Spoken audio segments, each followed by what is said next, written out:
That's it. Thanks so much for hanging on the loop. The news continues next on Chicago Live with Casey Cronus. Hope to see you back here at 4. Be kind, be well, and please be safe.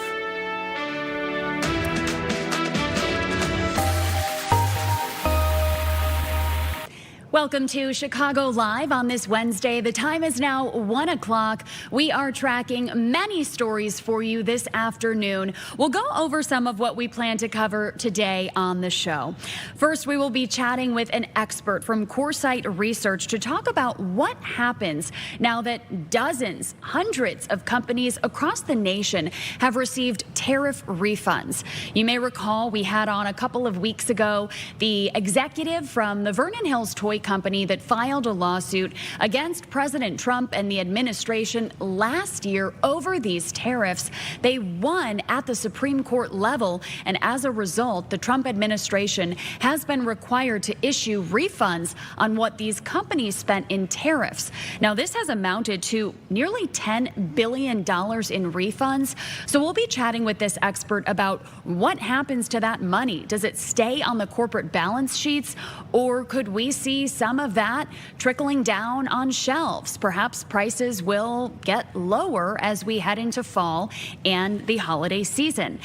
We will also be chatting with a psychologist and a professional mediator about something that he calls end of summer scaries. You know, we're at that point where kids are going back to school and teachers too are going back to school. Those of us, though, that work year round, don't have a summer break off, he says still can experience this sort of end of summer anxiety, wanting to get all of those fun things in that you'd want to do in a summer at the end because you're realizing there's only just a few weeks left of official summer.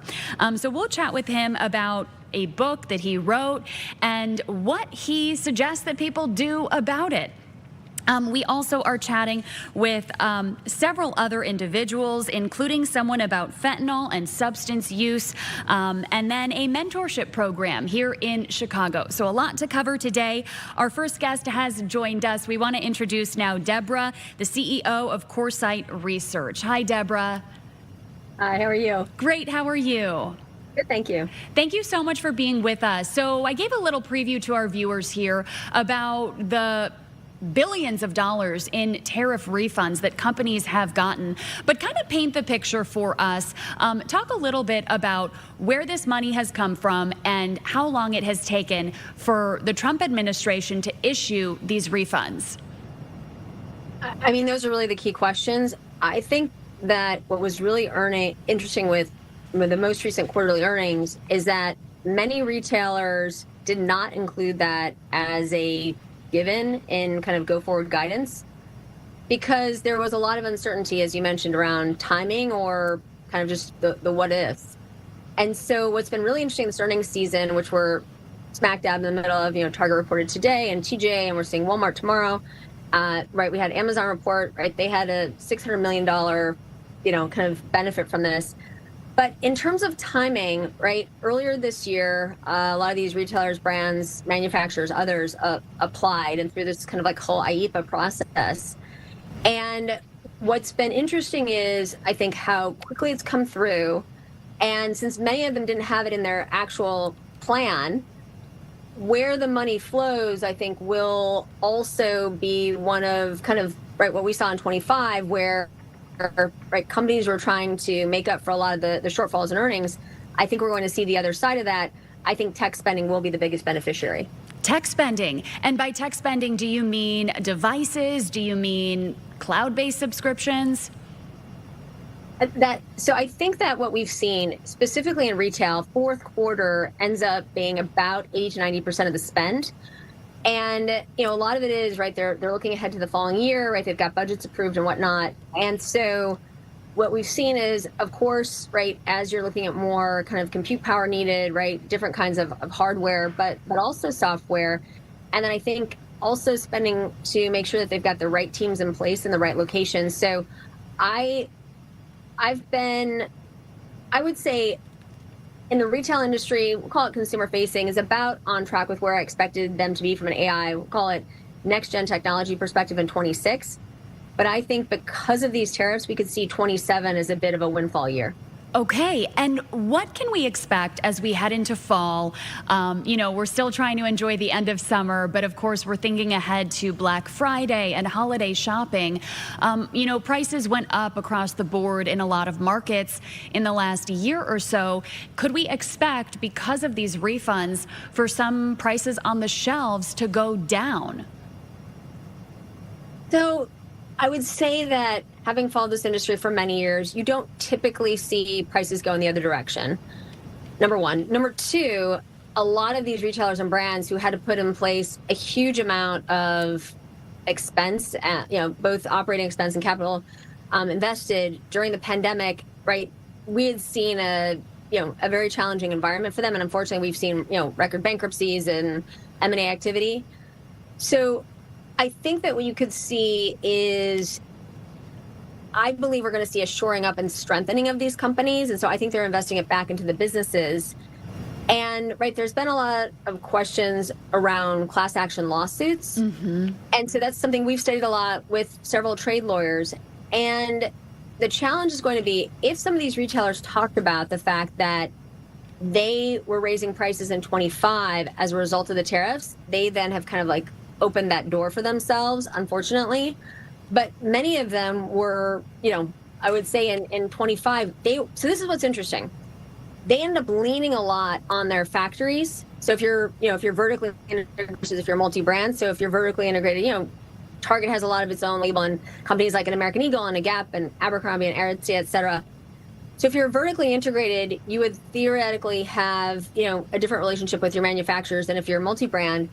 And so what we believe will happen is that some of this will flow back to the manufacturers and the factories who had been so supportive throughout this kind of whole, kind of challenge. And I think you could see higher quality products, because also a lot of quality came out of the product. And so we could go back to more make, as they call it, but basically just higher quality product going forward. And that will just be a result of this. I don't know if we necessarily see lower prices. I think if you end up in a class action lawsuit, that's a whole other kind of ball of wax. And if you will, I would say many of us are waiting with bated breath to see what happens there. That's kind of the next story. And when you say, higher quality products, do you think that over the last year, couple of years, so essentially the parts, for example, for any given product might have been more expensive because of the tariffs, so perhaps companies went toward a cheaper part? Is that sort of, am I following correctly? Yes, lower quality. If you're thinking about garments, right, like lower thread count, just not as high quality of fabric. And so that is, so they kept the price the same, but they took a lot of the quality out where they could. And that, and that creates issues unto itself as well. Yeah, absolutely. You mentioned the manufacturers had been very helpful during this time. Can you elaborate a little bit on that?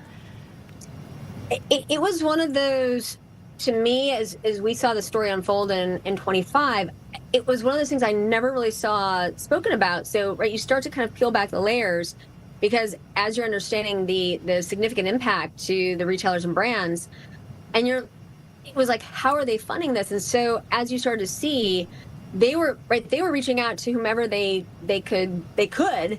And a lot of the factories or whatnot, they truly took on a lot of this kind of cost burden, to the point that we also saw a lot of factories going out of business as well. So they really, I would say, more than shared the burden of this. And it's the other, right, besides the class action lawsuits, it's the other kind of aspect of this we're keeping a close eye on, which is to see how much of this goes back to the manufacturers. That was more, right, they're in partnership together. So I don't think there was ever anything, explicit. But the idea would be that, right, we want to keep these factories healthy, and, there is something to be said in this industry about long-term relationships. So we believe that we will see kind of, money flow back to them. And you mentioned that you have seen record bankruptcy. Is there a particular industry where there have just been so many cases of bankruptcies that you've seen?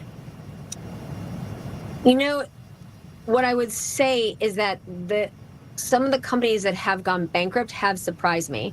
So when you think about a Party City, a Joann's, Big Lots, right? We've seen companies that in some ways were more necessity based, more needs based, as opposed to we've seen less of it in apparel, footwear, accessories. What's happened in that space, which has been very interesting, is we're seeing more of these roll-ups into kind of like a WHP or an ABG, some of these private equity groups where they're buying a lot of these. So like Marc Jacobs was just acquired by WHP and Guess was acquired by ABG. So it's been almost the tale of, kind of discretionary versus non-discretionary, where a lot of these non-discretionary businesses have gone bankrupt, and a lot more of the discretionary, especially the closer they get to apparel, right, they've ended up kind of being part of some of these roll-ups. So it's been, the landscape is changing. I mean, if you just think about the number of public companies, right, are much less than they used to be. And so even from an analyst perspective, right, you're covering less. That's been kind of beyond interesting. And you've got, right, these real powerhouses, let's call it like a Walmart, a Costco, a Kroger, who really put in place so many operational efficiencies. They're driving a lot of revenue from non-traditional revenue sources like retail media, data monetization, retail as a service. So the retailers and brands who are larger have been able to lean more into some of these alternative revenue channels. And that is where I think we see potentially lower prices, or, kind of greater quantity, greater quality for the same price, because of some of these alternative revenue channels, not necessarily because of the tariffs. And I want to ask you something a little bit off topic, but I see on your website that coming up in September, you'll be hosting an event about how APAC retailers are really adopting AI. What have you seen in terms of how AI has impacted the retail space? Yeah. Great question. From an AI perspective, if you think about it, number one, we can finally shrink supply chains in terms of time with the ability to plan better. So that's having a huge impact. And I think that the benefit actually of all of this kind of tariff surprise in 25 was that a lot of these companies really took a second, third, fourth look at, fixing supply chains, and they've been able to make some incremental change. So supply chains is number one. Number two has been from a marketing perspective. And not only can you test a lot of your marketing in more channels at a very low price, you're also starting to understand better who your audience is and how they react by channel. So marketing spend continues to increase as a percentage of sales, but the marketing is more effective, and that's why we're starting to see this kind of, I would say, consolidation of market share. Number three is really around, and it relates to number one in supply chain, is really around demand forecasting. And so we're seeing much better kind of understanding of product by size. And in a GLP-1 world, with consumers changing size at an unprecedented pace, the retailers and brands are doing a much better job of understanding kind of size and fit, as well as color and style. And then lastly, what's unbelievable with Gen Z is they are stores first. So Gen Z will physically go into a store, 86% of them, at some point during a purchase. They may start off online, and they do a lot of research, right? They're doing much more research. So their return rate levels are much lower. Interesting.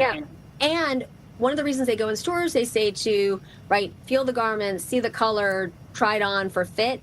So dressing rooms are becoming more important. We're starting to see new technology in dressing rooms, but this idea around physical AI, right, robotics and whatnot, that is becoming increasingly important as Gen Z, right, which is the largest and wealthiest generation, as they're spending more time in stores.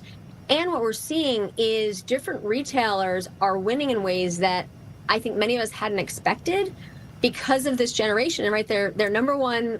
You think about, as mentioning, Walmart, Costco, Kroger, one of the places they love to go is to the grocery store, because this whole idea of food is medicine. They're very focused on health, more as it relates to beauty than longevity, but there's a longevity piece as well. And so we find them, right, reading labels, thinking much more about kind of how different products will impact them. But that's a whole research journey. And that extends also into the beauty aisle, both for male and female.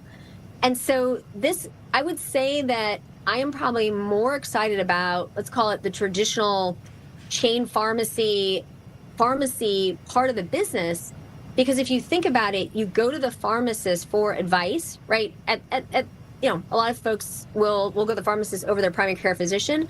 And so this idea that you can now you're in the store more, you're thinking about food as medicine, you're kind of rethinking everything around your physical self, right? And you're in a physical environment more. We're starting to see an increased number of visits by Gen Z to the pharmacist as well. And so they're catching things earlier, and they're also thinking differently about what they purchase, how they purchase, and when they purchase. Deborah, this is all very fascinating. We appreciate your insight, and we hope you'll join us again sometime soon. Thank you so much. Take care. Thanks, Deborah. That was Deborah, the CEO of CoreSight Research. Stay with us here on Chicago Live. We'll be back after this 2-minute break.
Thanks for staying with us here on Chicago Live. We want to bring in one of our very own, Cassie Carlson, who is joining us from Lake Forest. She's at Hallis Hall with the Bears. Hey, Cassie, how's it going? Good, Casey. I guess I should explain why I'm in my car despite being with the Bears at Lake Forest. So they had a practice today, and then they hit the road for Cincinnati right after practice, and they use their facility as TSA before they load up the buses and head to the airport. So the media room gets taken over by TSA. So we're working from our cars right now. But yeah, up at practice, they practiced for about an hour, a very light non-padded practice for the Bears today, because tomorrow they're going to crank up the intensity with their joint practice with the Cincinnati Bengals. And that's where this coaching staff feels like it's going to be good to go up against some different competition. It's going to be in a very structured environment where coaches from each side talk to each other, talk about what they want to accomplish. And that's how they elect to, decide what their practice plans will be. So it's going to be exciting. Devin Caney's out on her way to Cincinnati right now, and she will be there covering the joint practice. Awesome. And how early does that joint practice typically start when you're a couple days out from a game? Oh, so I don't have the schedule in front of me, but I know they are practicing early. So it kind of follows the trend of what they did early in training camp, where they decided to practice at 8 in the morning. Yeah. And they're on Eastern time. So it's going to be an early practice in Cincinnati. The Bears have been practicing in the afternoon over the last week or so to get more into like the regular season type schedule. But there's a method and a madness to why certain practice times make sense to certain teams and certain coaches. Last year, the Bears practiced in the afternoon. They have a lot of different noon kickoffs, 3:25s, 7:20s when they're in prime time. So it's just getting a little bit of feel for everything. But tomorrow it will be in the morning. Now, did the Bears have a joint practice before last weekend's game, or will this be the first? This is going to be the first. So they have 2 this year. They're going to go to Cincinnati today. And then next week, they are hitting the road for a joint practice with the Tennessee Titans. So they're doing 2.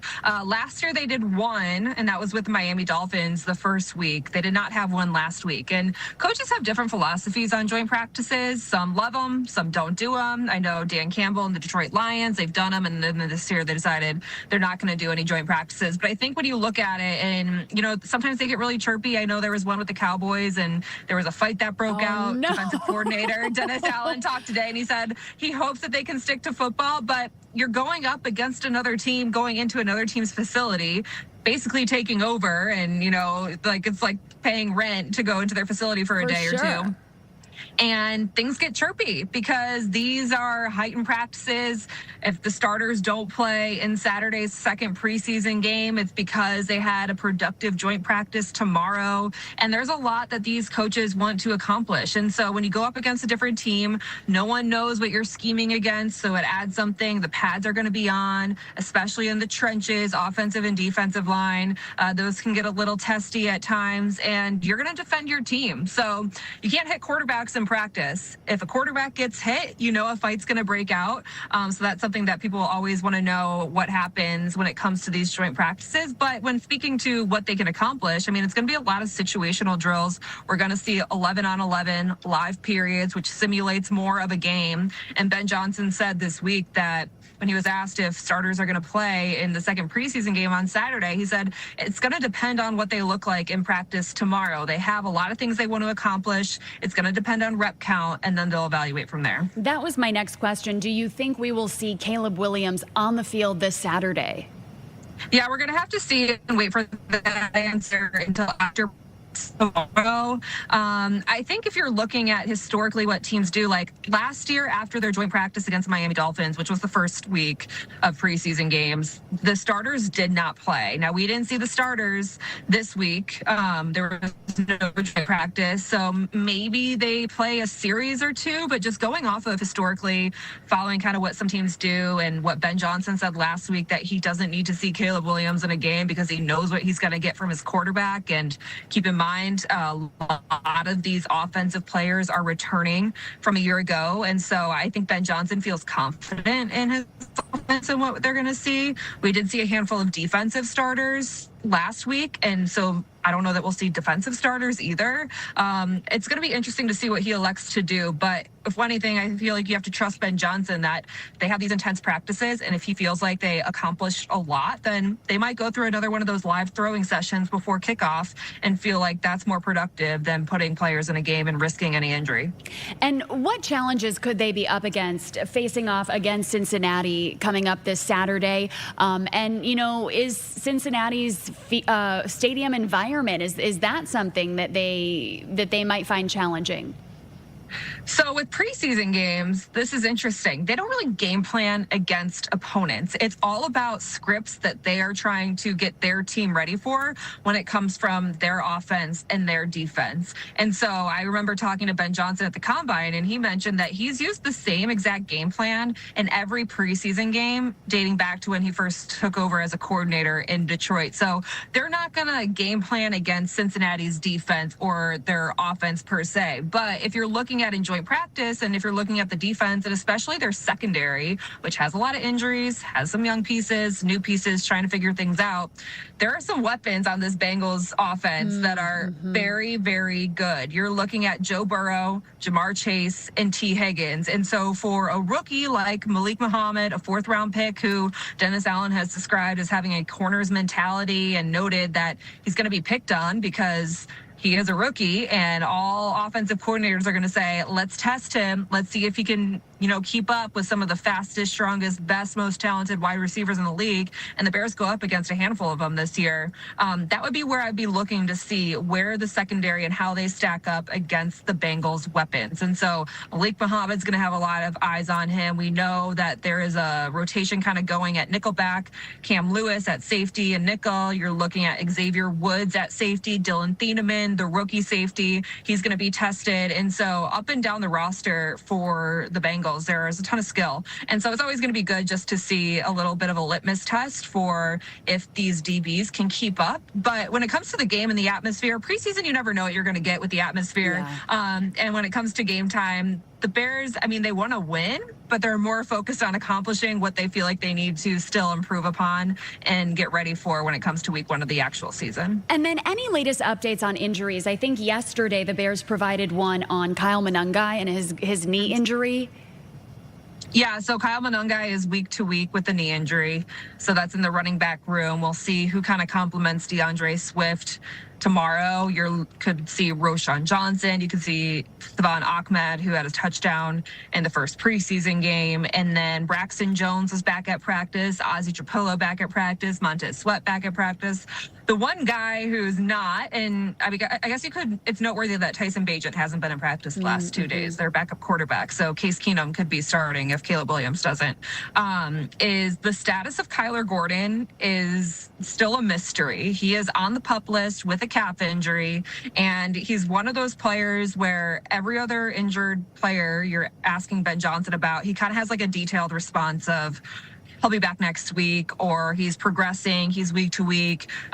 We're excited to get him back on the field soon. When it comes to Kyler Gordon, which we know there's frustration in the building about his soft tissue injuries and just that they've happened so frequently and kept him off the field, Ben Johnson is very short, and he's either like unknown, no comment, or he's still rehabbing, no update. And then we heard from Dennis Allen today, who talked about Kyler Gordon, and he said that he is participating in all of the meetings inside the building, but he has not done anything physically with the team. And he said he really can't worry about it right now. We know it's an important position on the defense, that nickel spot. We know he is very talented and he makes this defense better, but Dennis Allen says he just needs to worry about the players that are on the field right now. And despite all the injuries in the secondary, including Kyler Gordon, Kobe Bryant, just to name a couple of the big ones, he pointed to Nashawn Wright, the defensive back last year, who came in, had to fill the shoes of Jalen Johnson when Jalen Johnson went down, ended up leading the league in takeaways,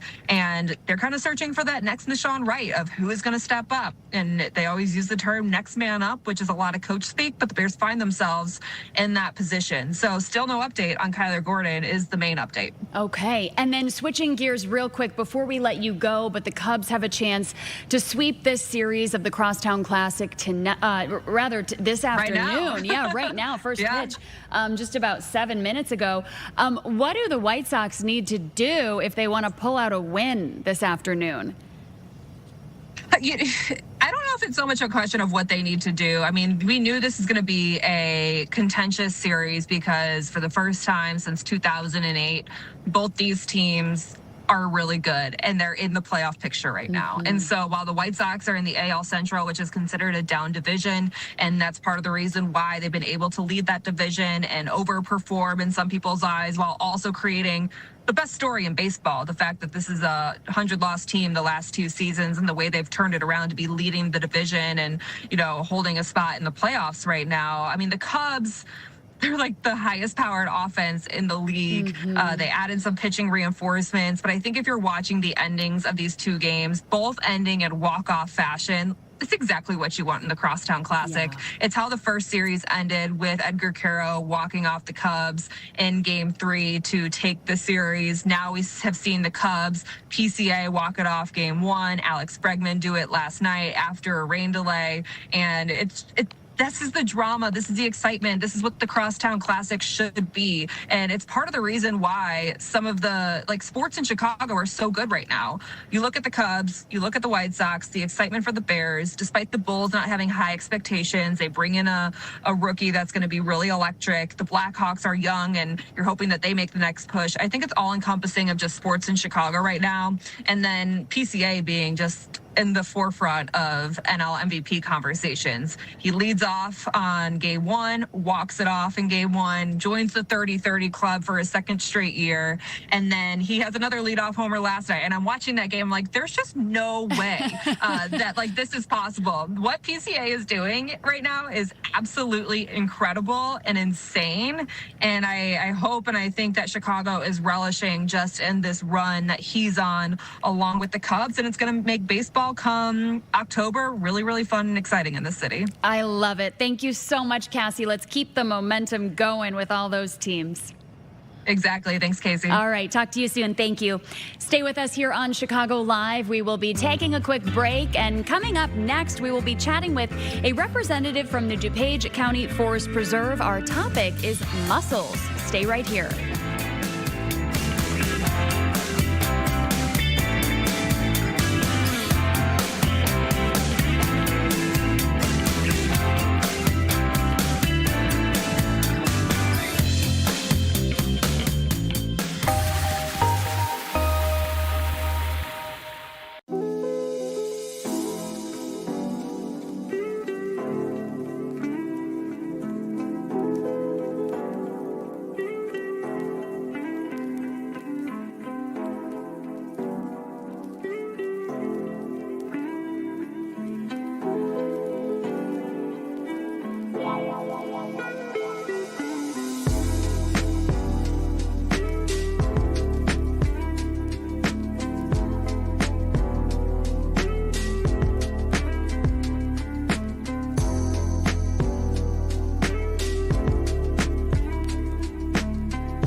Welcome back to Chicago Live. This next topic is really an interesting one. The DuPage County Forest Preserve has announced that they will be releasing their 50,000th captive raised freshwater mussel into the wild this Friday. Why that happens, what they are working to achieve, well, we have on to answer those questions the Aquatic Resources Supervisor with the DuPage County Forest Preserve, Andres Ortega. Andres, thank you so much for joining us. Absolutely. Thank you for having me. This is huge. 50,000th captive raised mussel will be part of the group released this Friday. Walk us back. Paint the picture of why it is important to do this type of work and what goal you are setting out to achieve when releasing mussels into the wild. Yeah, so it all goes back to water quality. We all need clean water, whether it's for our home, whether it's for agriculture or industry. We depend on clean water. And if anything else, you can remember a phrase that mussels, freshwater mussels, are the liver of the river. They're a way to naturally filter and clean that water for us. So our goal is to try and release as many mussels as we can. And what we hope to see is that water quality will improve and the mussel populations themselves will increase after we keep adding more into our rivers and streams. The liver of the river. I love that. That is a great way to remember the importance of them. So how do you go about actually raising these mussels? What does that all look like behind the scenes? Yeah, so the Forest Preserve District of DuPage County is very grateful and very lucky that we have a facility called the Urban Stream Research Center that is designed specifically for raising freshwater mussels. So the process itself is very complex, but in a short way, I would say we go out, we get the mussels we want. Mussels depend on a host to complete their development. Usually it's a fish. So we get the baby mussels to attach to the fish. Eventually they fall off. We raise them for another year or a couple years. Sometimes that's in our laboratory at the Urban Stream Research Center or outdoors in a nearby district lake. And then when they get to the size that is safe for release, we then take them to our field sites and release them back out into the wild. Yeah, and where exactly will they be released? In how many different waterways? So any flowing water in DuPage County is fair game. Okay. But these mussels are very special because they're going into Salt Creek, and this is following a dam removal. So for many years, decades, there was a Lowhead Dam in Salt Creek that we were able to remove with our partners. And removing that dam has drastically increased the ability of mussels to thrive in that stream. And so we're targeting Salt Creek especially this year. Now, do people actually fish out these mussels? How does that work? Or is that something that is forbidden? Ideally, they would be left alone. It's a fair question, and we get asked all the time. What can we do, and can we eat these mussels? My recommendation is always leave them alone. They're performing a great what we call ecosystem service for us, again, in cleaning that water. So as much as you can, you would leave those animals be. They're very sedentary animals. They don't move around a lot, so it can be very disruptive for us to move them. So I always recommend if you see a mussel, appreciate it from a distance, but let it be where it is. Okay, excellent advice for those at home watching.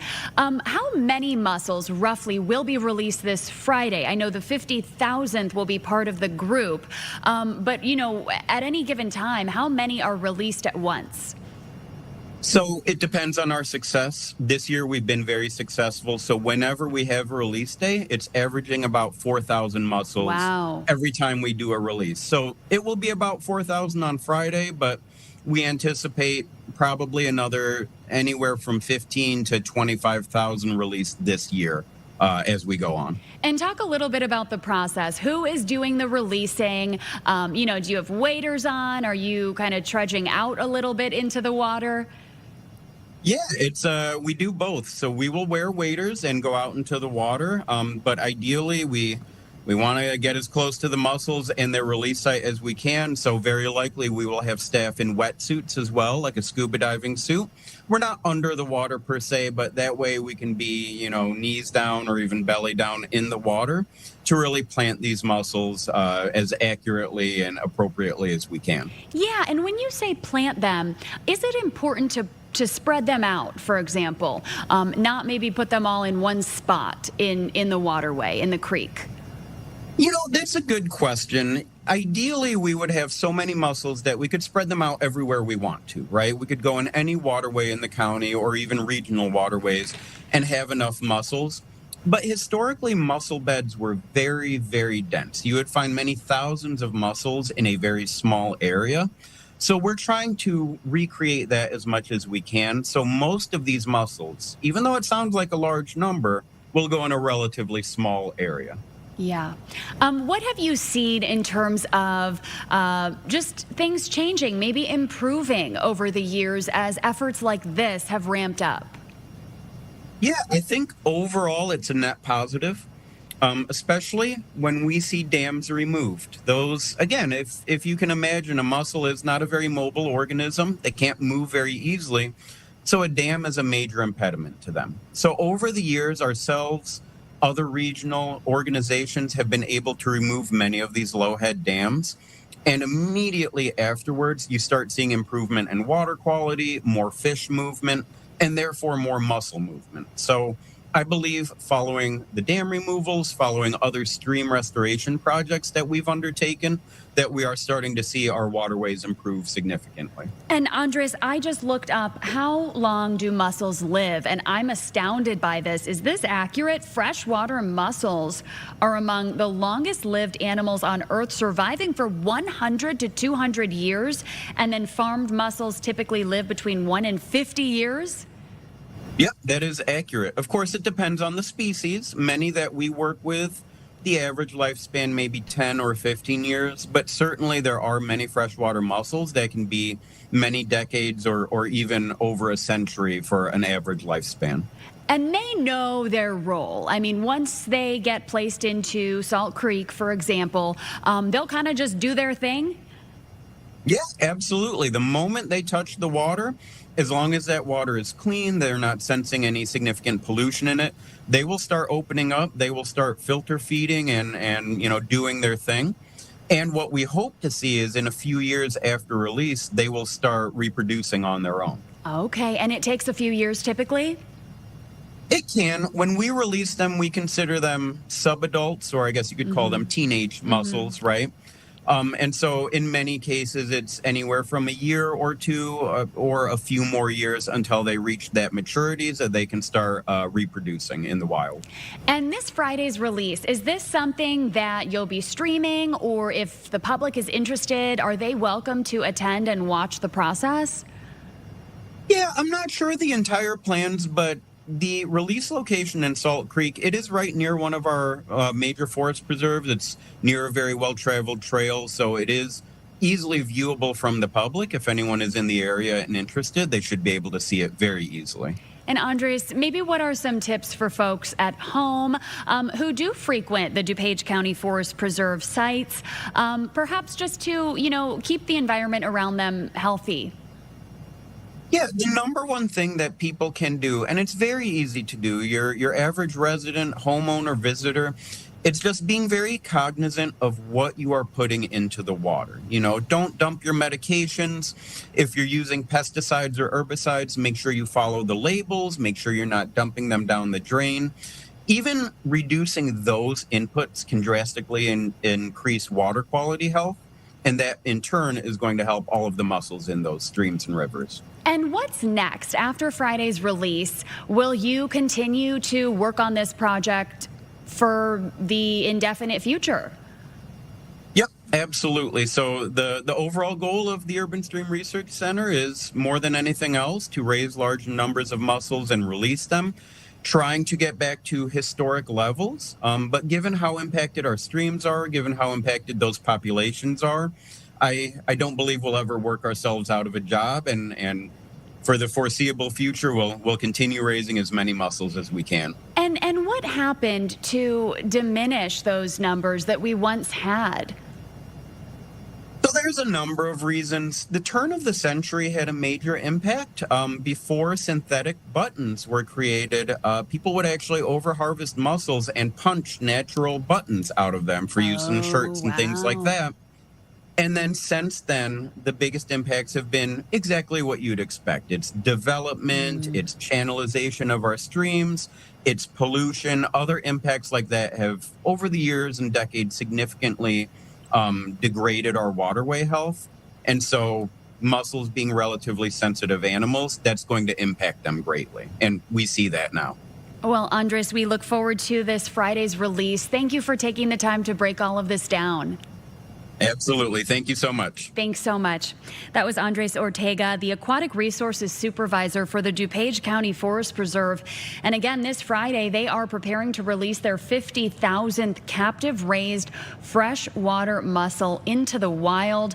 About 4,000 estimated, he said, will be released this Friday into Salt Creek. Very interesting. And as he mentioned there, they are working to get back to historic levels, which could take quite a long time, but something that they are working toward. Stay with us on Chicago Live. We are taking a quick 2-minute break. Let's take a look and see what it's like out there. Oh, the sun is shining. Gorgeous day for those people visiting the Bean. Stay right here.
Welcome back to Chicago Live. This next topic we want to talk about is what happens at the end of summer. Dr. Jeremy Pollack is calling it end of summer scaries. He is a psychologist and professional mediator. Hi, Dr. Pollack. Hi, how are you? Great. Thank you so much for joining us. Thanks for having me. So walk us through what is end of summer scaries. You know, this happens a lot of times with seasonal shifts, but I think especially from summer into fall and winter, there's a loss of kind of unstructured time, maybe some vacation time, the sun. There's lots of things that are shifting. And I think a lot of times people can start to feel a little bit depressed, a little bit trepidatious about what's to come in the winter, especially if you're in a place like Chicago where there's a lot of months of winter and cold and it's a little bit different. So is this kind of like, when you get the winter blues, but it's at the end of summer because all these fun activities that maybe you've been doing on the weekends, are coming to a close? Yeah, kind of like that. It's almost like it's like a Sunday night and having the blues about Monday coming here. Yeah, having to go back to work the next day. Yeah, something we associate with fun and being unstructured and a little bit more lax, and then going back into kind of a more routine. So I want to talk a little bit about your book, Wired for Peace, using 7 neuroscience-based principles to resolve conflicts. Tell us a little bit about what you dive into in that book. Well, so we really talk about conflict resolution both interpersonally and internally. So using neuroscience or using brain-based science to talk about how to resolve conflicts more effectively. And so I go through a number of very practical techniques backed by a lot of research and evidence that tells us how we should start thinking about conflict differently, behaving around conflict, and really using brain science to achieve greater levels of peace, both with each other and within oneself. And I think this is so interesting. We are wired for peace, not for war. Can you explain that a little bit more in depth? Yeah, I mean, listen, it seems a lot of times like we are naturally aggressive or naturally war prone because every time we turn on, YouTube or the news or Instagram or something, we're always seeing sort of like conflict or war or something like that. But we're not seeing,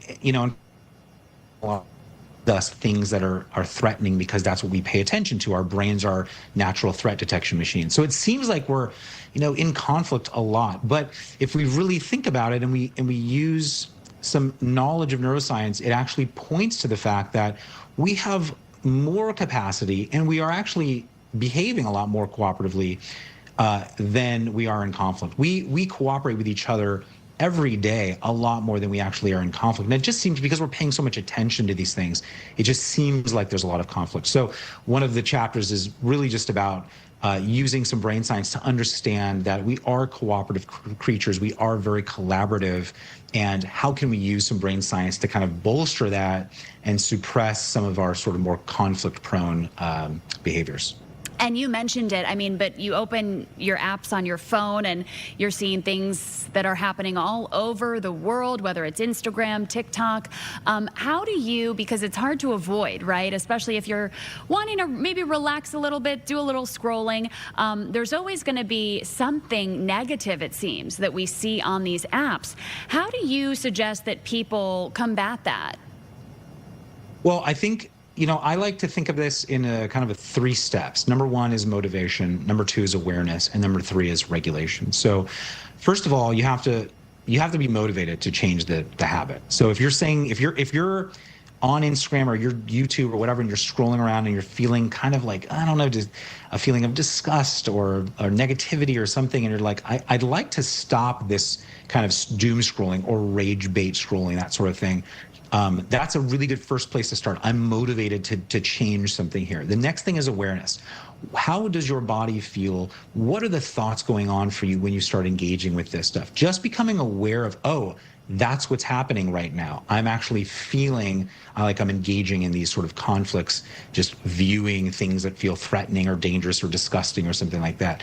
Becoming aware of it, now you're motivated to change it. And the next thing is starting to self-regulate. So using brain and body techniques to actually start to regulate your or manage your emotions and also your body. So you can take a deep breath and do long exhales, relax your face and shoulders, and a variety of things to actually regulate your body and your brain in the face of these sorts of things. And then once you're regulated, your prefrontal cortex, or your sort of more thinking, strategic reasoning brain, that's more activated, and it can start to make decisions about what you actually click through. If you're motivated enough, you ought to be able to click through the things that are, you know, more positive, rather than the things that are negative and making you feel stressed out. Yeah, and so this explains why, you know, you take a yoga class and you feel just more zen at the end of it. Yeah. Well, yeah. And also at the end of that yoga class, when you're feeling zen, you're probably not wanting to go and scroll a bunch of stuff that's going to make you feel something else. Right. So you can tell when you're in a regulated state, when you're in a more peaceful state internally, you're not going to be as compelled to go after that sort of doom scrolling or rage bait. What tips do you have for people at home who maybe do want to change their mindset a little bit, to be more positive? What are some simple steps that they can do right now today? Well, number one, I think we're kind of alluding to it here. What you ingest, you're going to put out. There is no building peace in the world with other people if you're not in a state of internal peace. And how do you get into a state of internal peace? You've got to find the things that stimulate dysregulation in you. So if you're noticing that scrolling, or if you're noticing that engaging in certain activities, or being around even certain types of people are feeling very negative and stressful for you, the question is, A, can you regulate around them? If you feel like you can't get away, you have to regulate. Or can you start changing your patterns, your behaviors? Because again, you want to be surrounded by things that can help you feel more regulated. And then in addition, using internal techniques, so regulating yourself, because sometimes we can't control what's around us. Sometimes we're going to be faced with things that are going to be stressful. And if we have very good practices around self-regulation, we can start to calm down a little bit. And self-regulation is key, because from self-regulation, meaning I'm in a regulated state, a little bit more calm, I'm not in defense and threat mode, from that state, I can start to make better decisions and be more strategic. And that's really where we want to be. If we want to solve conflicts, if we want to figure out how to be at more peace, we want to be more strategic about the decisions we're making day to day. Yeah, taking a pause, thinking before you speak, thinking before you react. Exactly. And I want to go back to the end of summer scaries, or the August anxiety. Do you see it affecting certain age groups more than others? Are kids who are going back to school, are they more prone to experience this sort of end of summer blues? You know, I haven't seen, I haven't looked at the data on this, if there is any data on this. I don't know what the differences would be, but I will say there is a difference from person to person. There's an individual difference. And I think it relies a lot on a couple of things. A, how they perceive, or how they interpret what's coming. In other words, how is fall? How is winter? Are they looking forward to it? Do they like the holidays? Do they like the sort of the briskness? Do they like the leaves changing? Do they like that stuff? Is it something to look forward to? Versus they don't really look forward to it, and they just really want to stay in summer more. You know, have those little individual differences from person to person, how they perceive what's coming up really can make a difference. And before we let you go, Dr. Pollack, walk us through one more time, you know, the 5 C's of conflict resolution. Absolutely. These are super important. These are the capacities that we really need to effectively resolve conflict. We're talking about communication, curiosity, care for someone's needs, collaboration, so making sure people feel like they have agency and feel like they're brought into the process of building solutions, not just being imposed solutions. And then the last is creativity, so being creative with your problem solving, thinking outside the box of some of the solutions you may have tried in the past, trying some new things to get our needs met in different ways. Oh, well, thank you so much for joining us. Is there anything else that you want our viewers to know? Just remember, self-care right now is really important. So if you're transitioning and you're feeling maybe a little depressed or a little down, or like nostalgic, I wish summer wasn't gonna end, do whatever you can to prioritize self-care. Maybe even 20 minutes, 30 minutes a day of just doing something for yourself to help your nervous system regulate. Self-care is really, really important right now. Thank you so much for taking the time to break all of that down. Thanks so much for having me. Appreciate it. That was Dr. Jeremy Pollack, who wrote the book Wired for Peace, using 7 neuroscience-based principles to resolve conflicts. Stay with us here on Fox 32, Chicago Live. We will be right back after the break. You're taking a look at the skyline right now. Lake Michigan is looking gorgeous. Looks like that is either a water taxi or one of the riverboat tours.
Welcome back to Chicago Live. The time is now just about 2 o'clock.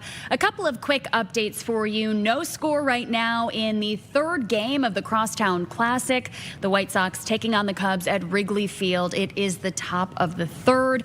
We will update you if there is another one to be shared in the next 15 minutes or so. Until then, we'll come back to it later on. Also want to take you out to what's going on in Northwest Indiana. There are still thousands of people in the dark. We have had our reporters covering this all this week, all last week. Yesterday marked 1 week since those storms swept through the area, turning the lights off for thousands, tens of thousands of people. And right now there are still 83,000 people without power in Northwest Indiana. There have been so many groups and agencies, companies, business owners stepping in to lend support, to lend a helping hand to individuals who are waiting for the power to come back on. So we will continue to monitor that. But again, 83,865 customers in Northwest Indiana still without power. Crews working to get those outages repaired and back online. But in some cases, they are actually needing to rebuild the infrastructure. So it is taking longer, I think, than a lot of people were expecting.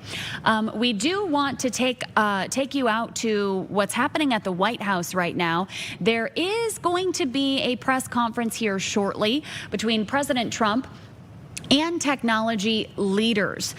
We understand that President Trump will be delivering remarks with those technology leaders.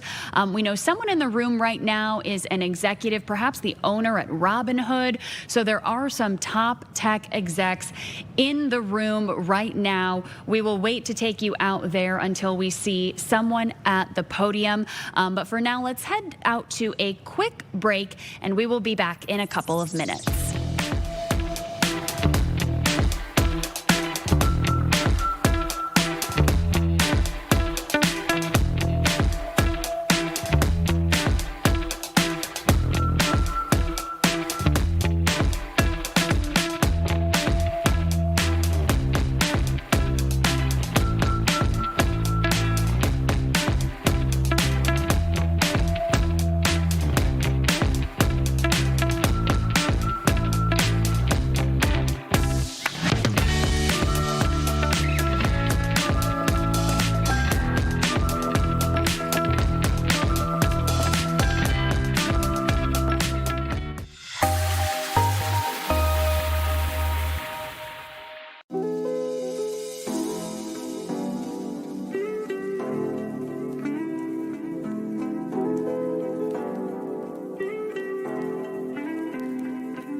Welcome back to Chicago Live. That press conference that we talked about just before we went to break has started. We're going to take you out to a press conference with President Donald Trump. He is delivering remarks alongside technology leaders in the Roosevelt Room at the White House. Let's listen in. To do this job, head of the SEC, Chairman Paul Atkins, who's also doing an outstanding job in everything else he touches. He's doing a lot of things for the country, so I want to thank you very much. Great job. Thank you. Thank you. Thank you very much, Paul. We're also pleased to be joined by Executive Director of the President's Council, with advisors with the digital asset.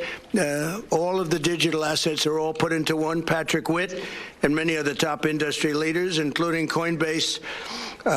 Where's Brian? Brian Armstrong, CEO. He's one of the greats. Where is he? Where are you? Oh, you look well. You get much younger.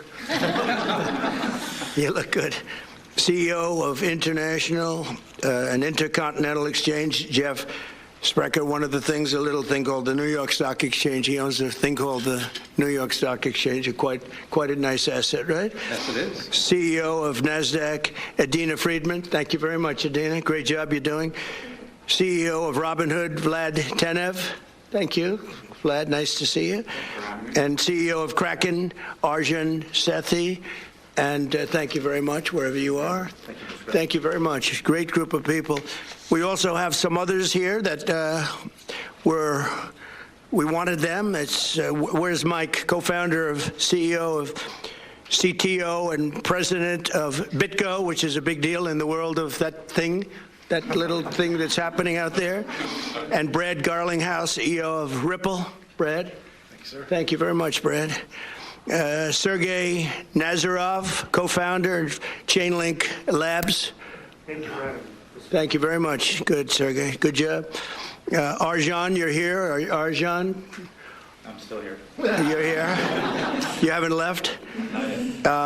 Peter Smith is here, and Tyler and Cameron Winklevoss have tremendous people, tremendous investors, brilliant people.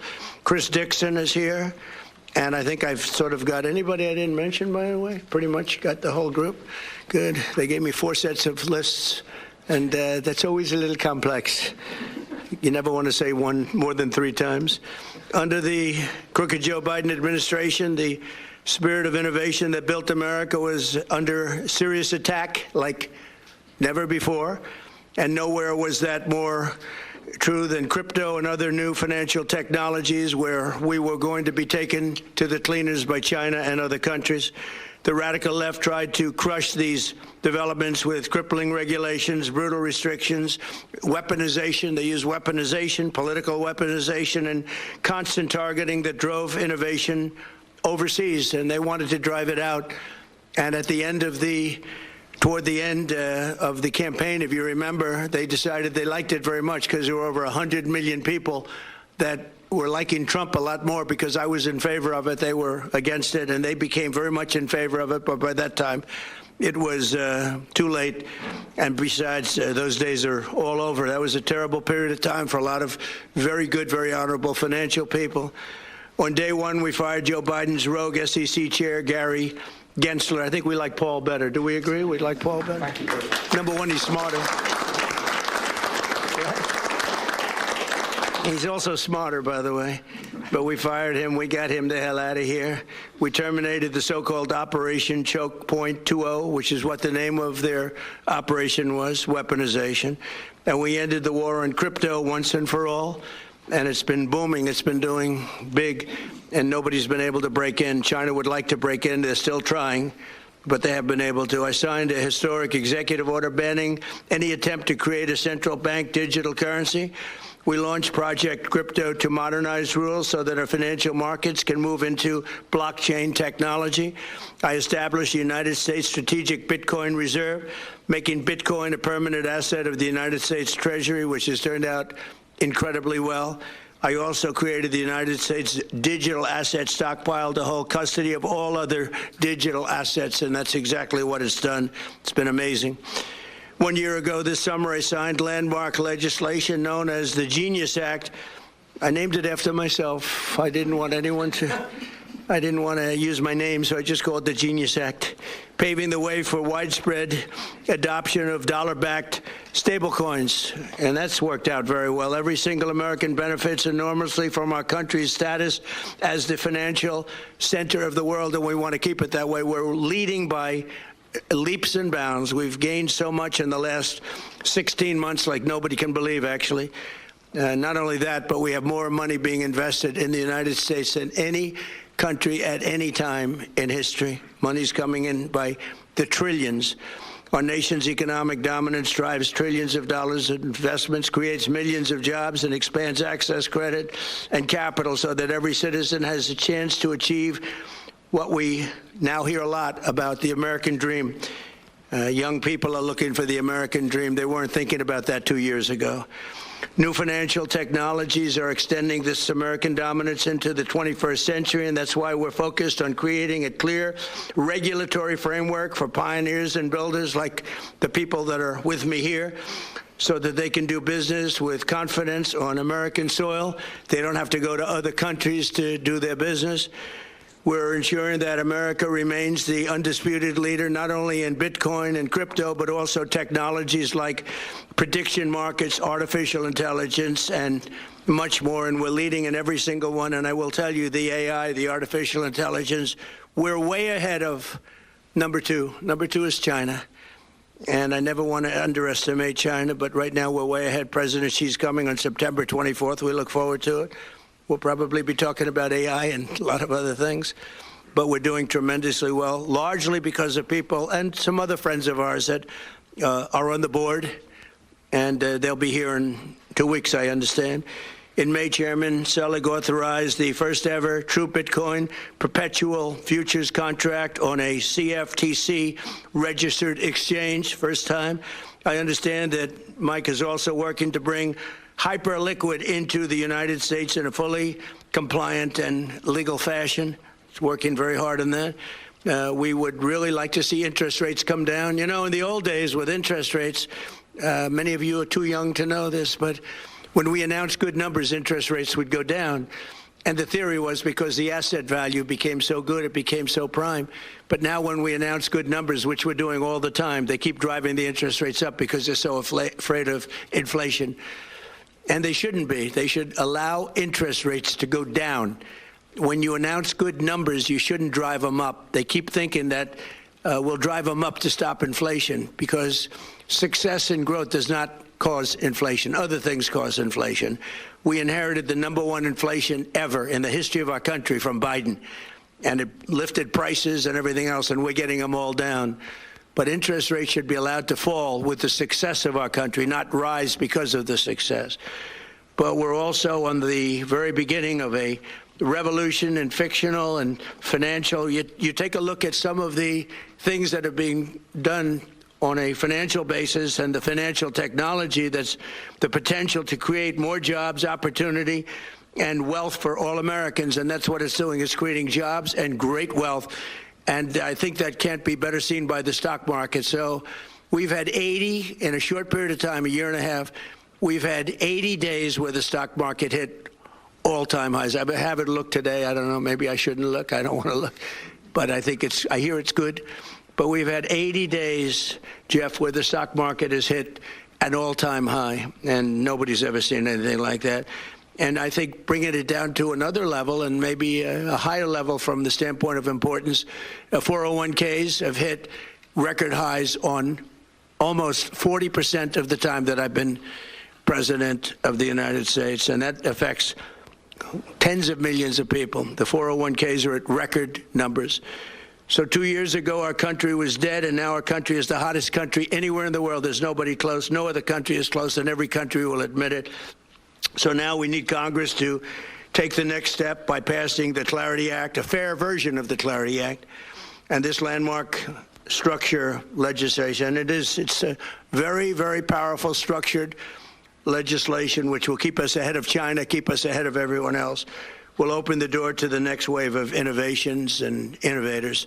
So I'd like to ask Chairman Selig to say a few words and a little bit of the details about what we're doing, and then we'll follow it up with Chairman Atkins and Coinbase CEO Brian Armstrong, Intercontinental Exchange CEO Jeff Sprecher, Robinhood CEO Vlad Tenev, and Kraken CEO Arjan. So we have that all set, and let's get going. And you know what? If you want to speak for a very short period of time, that's okay, too. Thank you. Okay. Thank you, Mr. President. It's an honor to be here with you and this exceptional group of business leaders. Thanks to your leadership, the era of political lawfare, debanking, and regulation by enforcement is over. Innovators like the people in this room are welcome to the White House, not railroaded to the big house. And the new frontier of finance is being built right here in the United States of America. From day one, this president has been clear. America will not fall behind and allow other countries to take its place as the greatest country on earth to build a new technology, operate a business, and invest for the future. The world will run on the backbone of American technology. Under President Trump's leadership, we've codified the Genius Act, established a strategic Bitcoin reserve, drawn a clear line in the sand between crypto securities and commodities, launched the first U.S. crypto perpetual, and protected the rights of software developers. We've exiled Gary Gensler, defeated the anti-crypto army, and made the United States the crypto capital of the world. I'm proud to be working with Secretary Lutnick in the Department of Commerce as well to make America the compute capital of the world.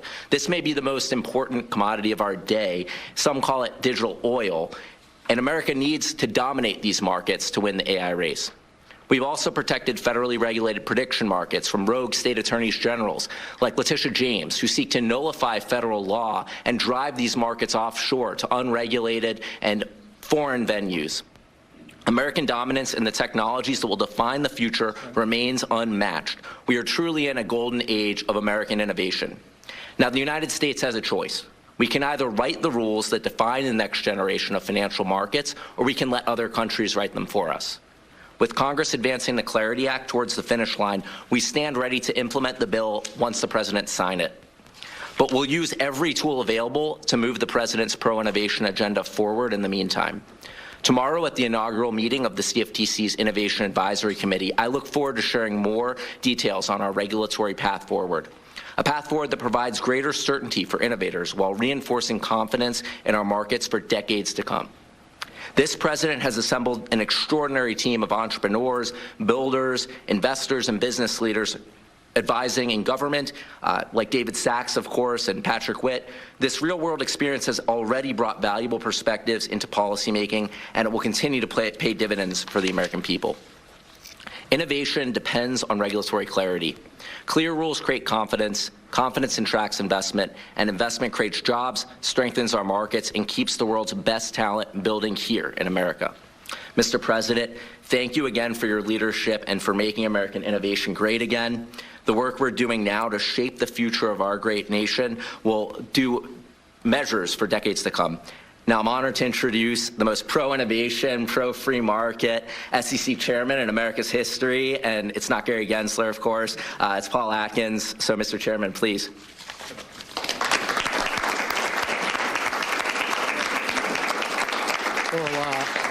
Well, thank you, Mike, and thank you, Mr. President, for having us here today. From day one, you've made our nation's financial dominance and innovation job one. We at the SEC are delivering on your agenda. We're making IPOs great again, to continue on your theme, by cutting red tape that discourages companies from going public. Under your leadership, Mr. President, the IPO market is booming. Since Inauguration Day, 583 companies have gone public, and that's up 75% compared to the final year and a half of the Biden administration. And those companies have raised an impressive $208 billion, and that's nearly 4 times the amount raised during the final year and a half of the previous administration. So that's just not incremental progress. That is a turnaround. You've committed to making the United States the crypto capital of the world.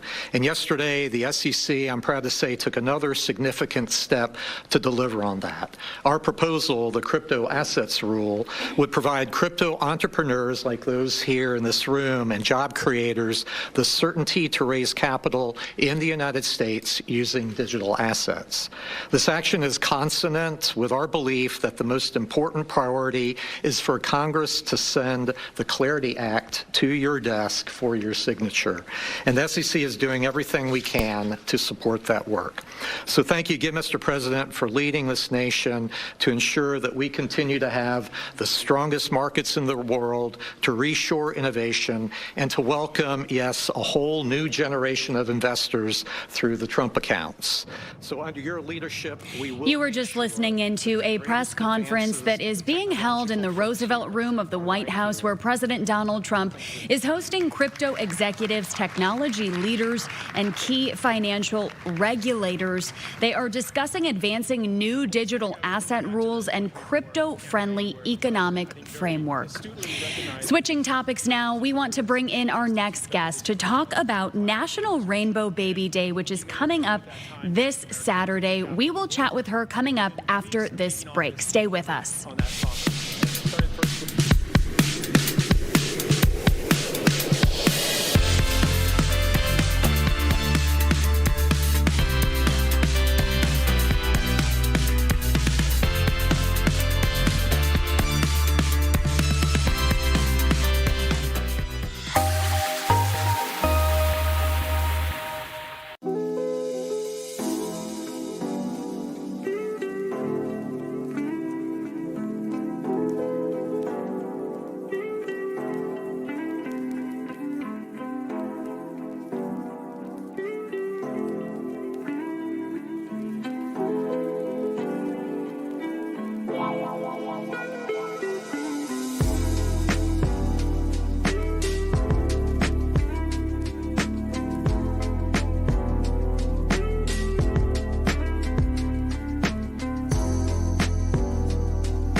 Welcome back to Chicago Live. The time is now 2:22 on this Wednesday afternoon.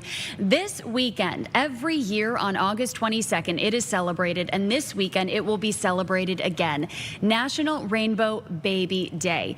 It honors babies that are born after their parents have previously experienced a pregnancy loss, miscarriage, or stillbirth.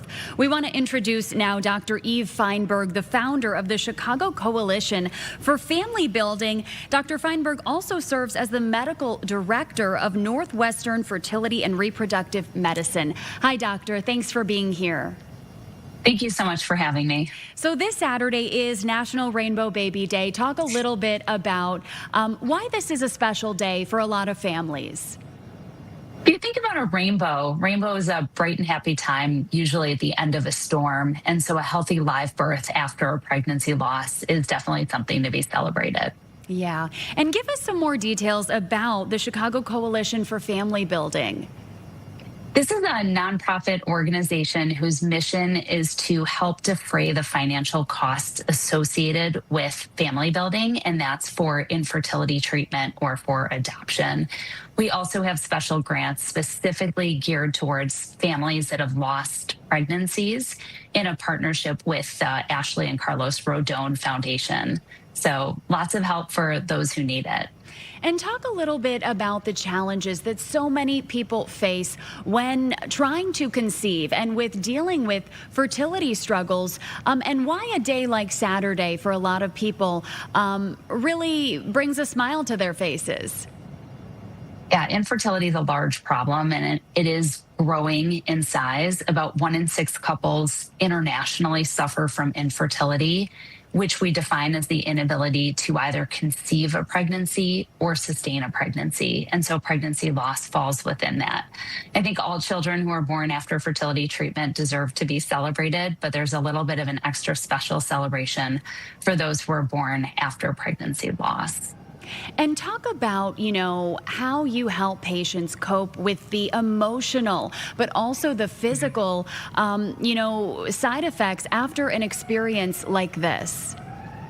Yeah, we work with a multidisciplinary team, especially in my work at Northwestern. We have a full-time mental health professional, psychologist on staff who sees many of our patients after infertility or especially after pregnancy loss. It's definitely an emotionally challenging time for individuals and for couples. And oftentimes the good news is that many do go on to have healthy babies, but the emotional struggles are real, and we really try to help patients through that.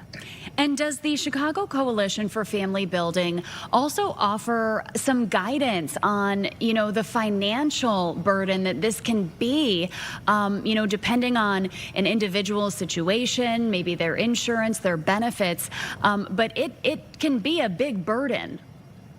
It can. So in addition to giving grants, and to date, we've awarded over $2 million in grants. We have over 200 couples that have received those grants, and we've had over 150 babies that have been born so far, with lots more in the works.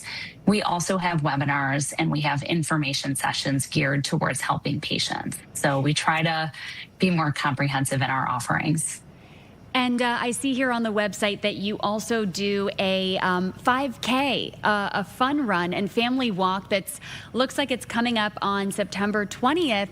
Tell us a little bit about that event. Yeah, it's our biggest fundraiser. So I would encourage everyone who's watching to lace up and come join us. And if not able to join us, consider donating at coalitionforfamilybuilding.org. The run, I think, is just a testament to the work that we do in bringing the Chicago community together to support individuals and couples with infertility and those with miscarriage. So it is the way that we fund our grants. All the money that we raise goes directly into the grant program so that we can give that back to patients in the community in order to help support them. And are there any perhaps misconceptions surrounding infertility that you want to address? Many.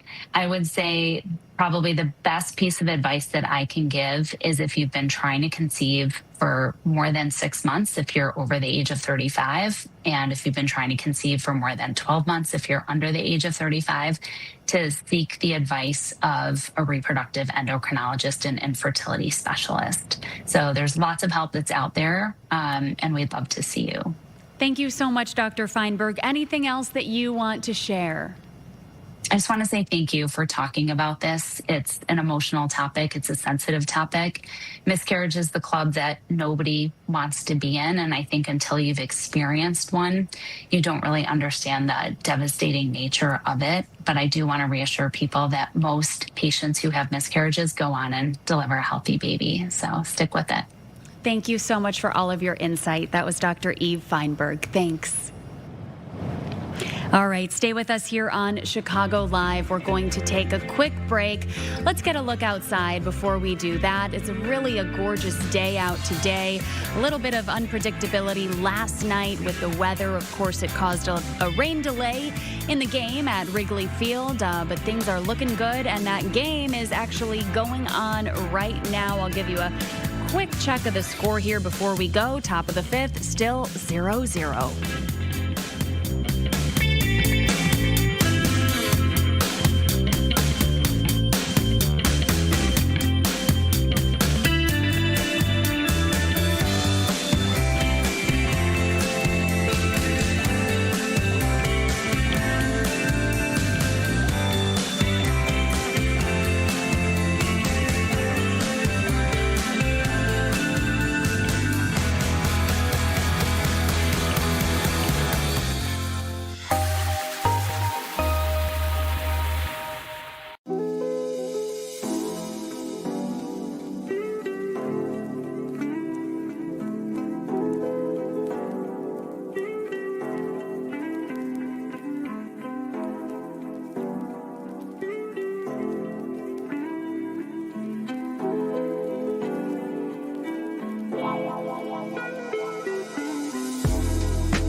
Welcome back to Chicago Live. It's 2:31 right now. We do want to take you out to a live image in LA where there has been a devastating crash.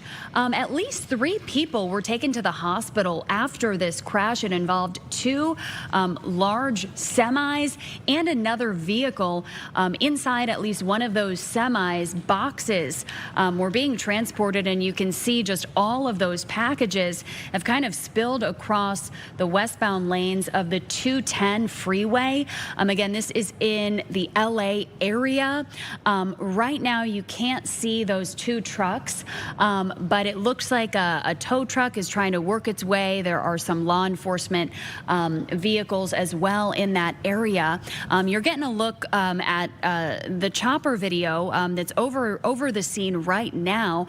There it is. There's that devastating crash in the bottom part of your screen, and they just moved back in to the tow truck here. Let's hang on this for just a few more seconds to see if perhaps they pull that camera out one more time and we could get a look at that truck.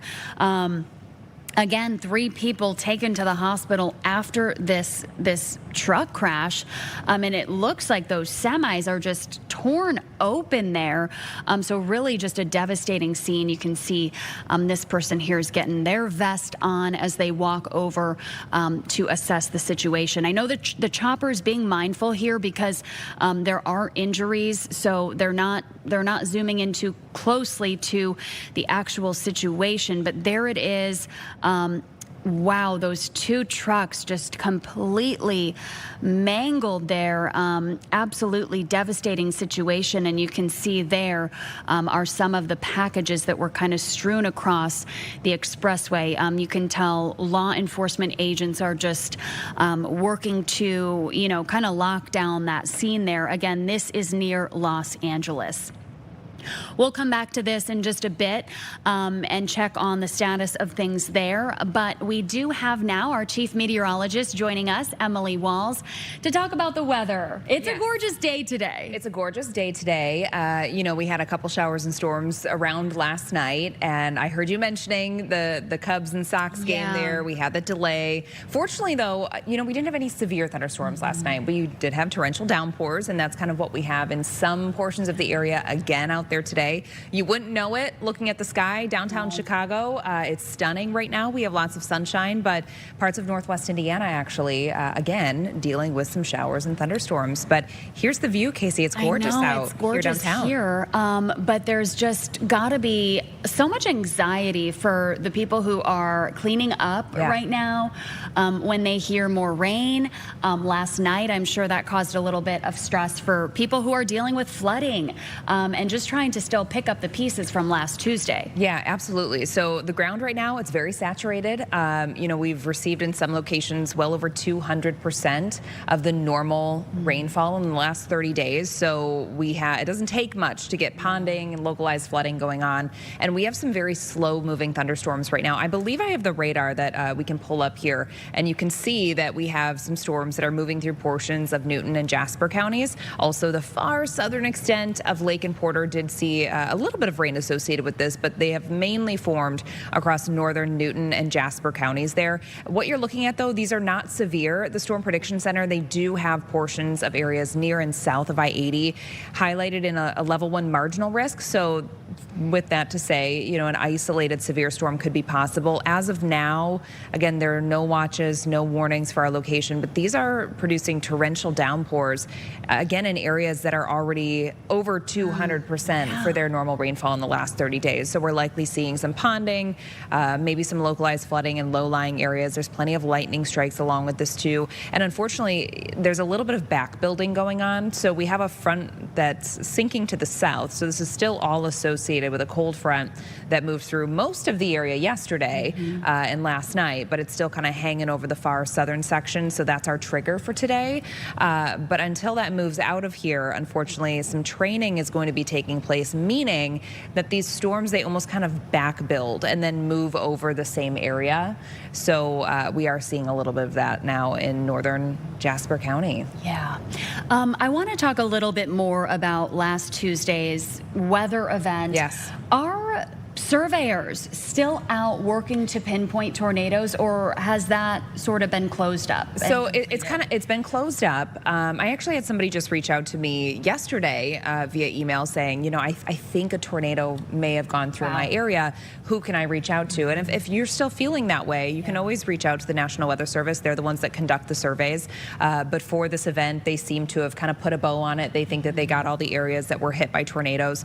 And what they do is, one, they're going to go out and assess the damage. But two, they're kind of fact checking, with the radar data to see where there was rotation at what time. And if it doesn't line up with where the damage is, if we're not seeing rotation on the radar, chances are it was straight line wind damage. And also it depends on how things are laying.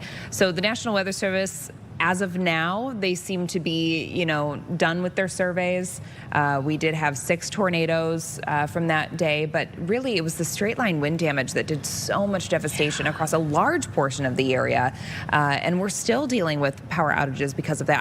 I had some folks, I don't remember the communities in Northwest Indiana, but I had some folks on my Facebook page post screenshots of their restoration times. And in some communities, it's actually been pushed back to the 25th. It's, this is just such a stressful and devastating situation for those who are dealing with it because, 1 or 2 days without power is uncomfortable. Right. But we're over a week now, and there are still 83,000 NIPSCO customers without power, and that estimate is, I can't even imagine having to go several more days without it. And there are so many people who are stepping in to help with bottled water, with meals. But, we said this yesterday, and we'll say it again. Check on your neighbors. If you have power, but maybe the community nearby doesn't, and there's an elderly neighbor that you know of in that area, check on your neighbors. This is the time where it's a good time to help if you can. And so, it's just to hear that's shocking. Yeah, and a lot of the 83,000 that you had just mentioned, a lot of those are in Lake County alone. So Lake County was still one of the hardest hit areas.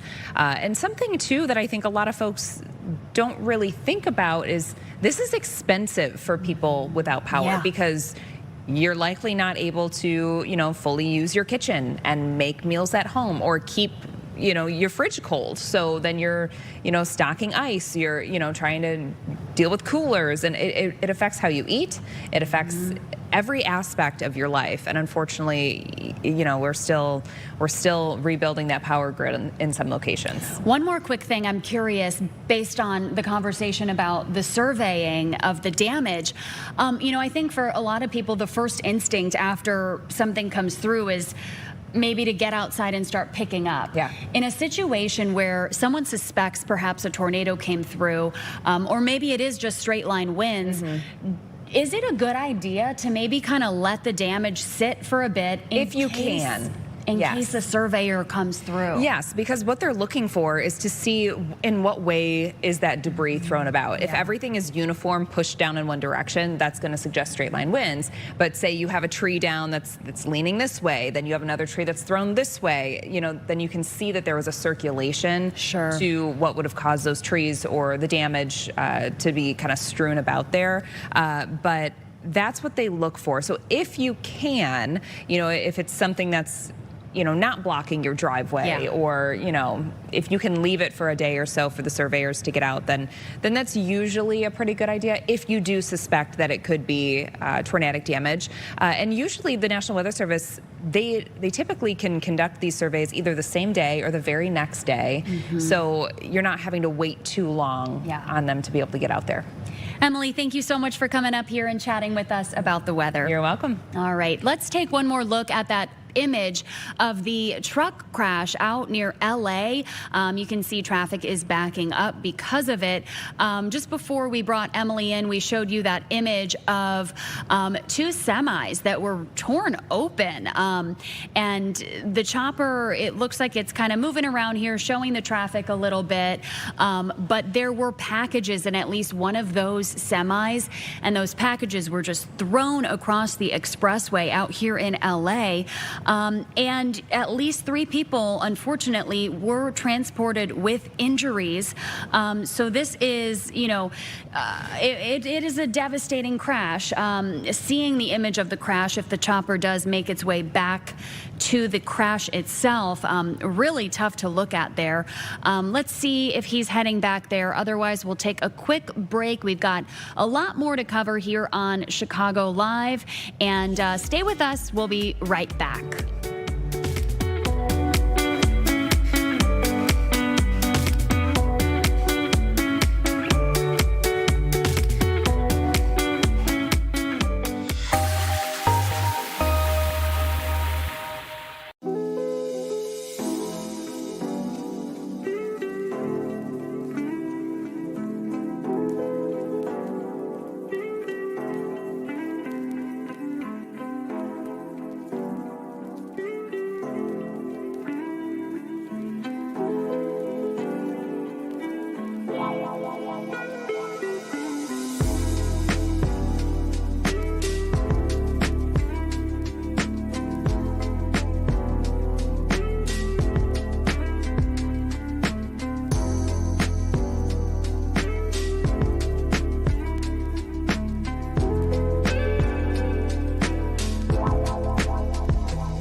Welcome back to Chicago Live. The Illinois Tollway Board voted unanimously to approve Illinois' largest passenger toll hike in history.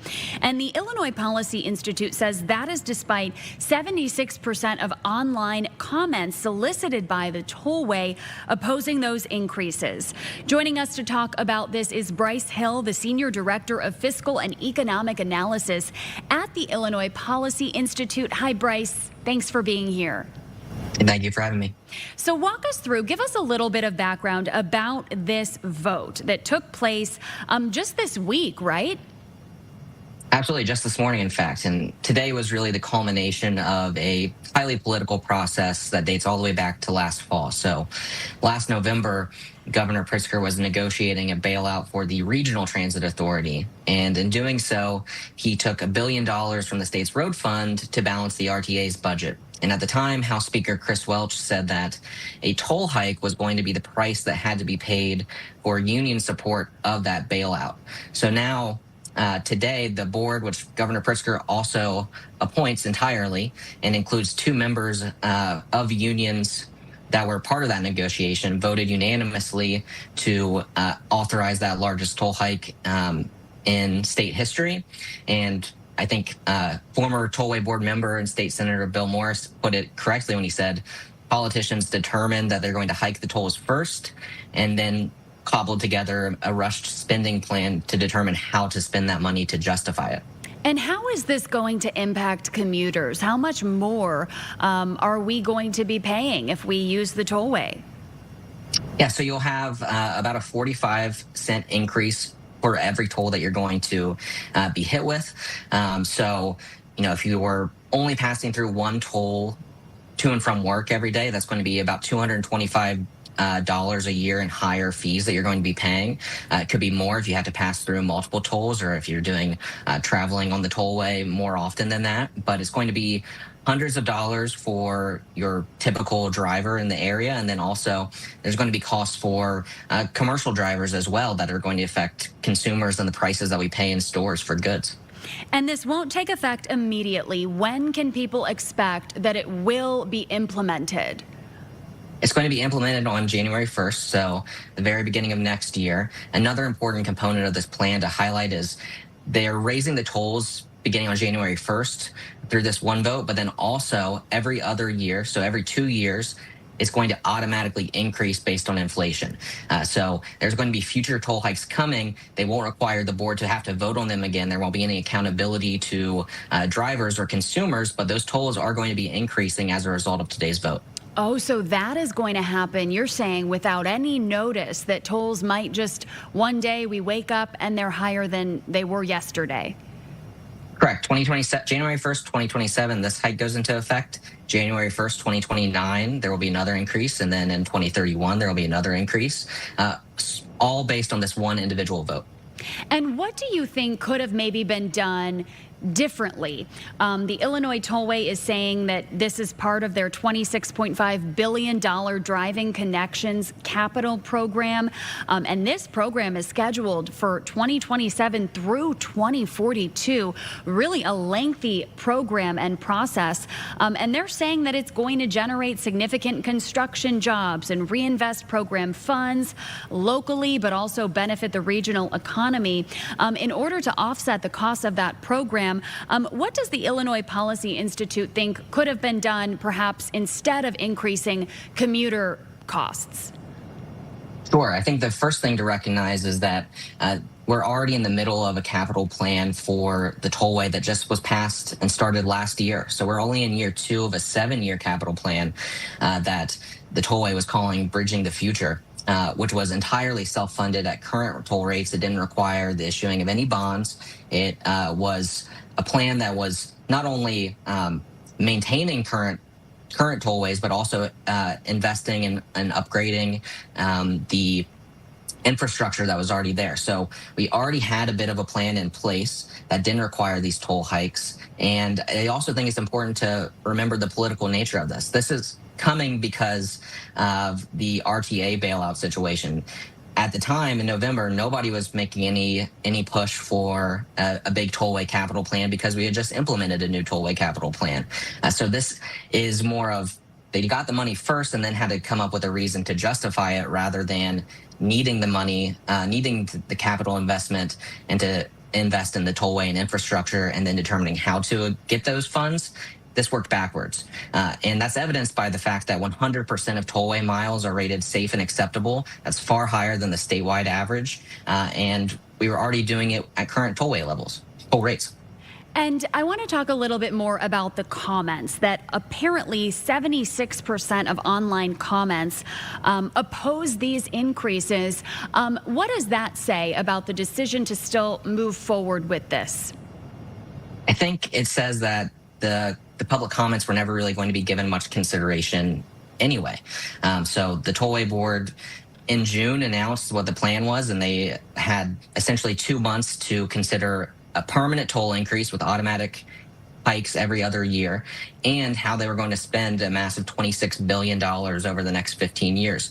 That wasn't enough time for the Tollway Board to really evaluate the plan. It wasn't enough time, especially for the public to be able to become engaged on it. There was only one in-person hearing in each of the counties that the Tollway operates in that lasted 2 hours, and then all the other comments had to be submitted online or via mail. And those were overwhelmingly against the proposal. The people are concerned about the costs. People are concerned about construction. People are concerned about what it's going to do to traffic on their commutes. So those people were ultimately not listened to. And it became clear earlier this week when the Tollway Board published their notice of their meeting and their agenda that it was going to be approved. Their agenda actually ahead of the vote said approval of the toll hike and capital plan.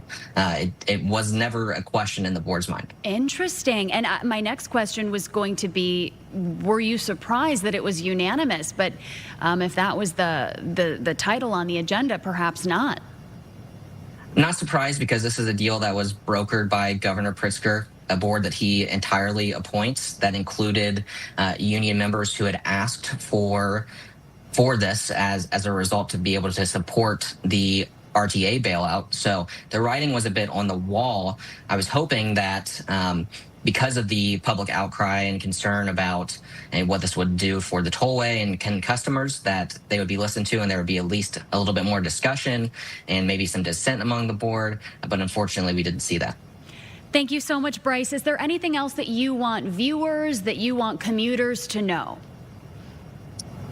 Just that, this is something that we should remember. The tollway was created with the promise of being toll-free by 73. We're here 50 years later with the largest toll increase in state history, and it's going to be an automatic increase now every 2 years. It's very important to stay vigilant and engaged on these topics so that we can try to shoot down bad ideas before they take hold.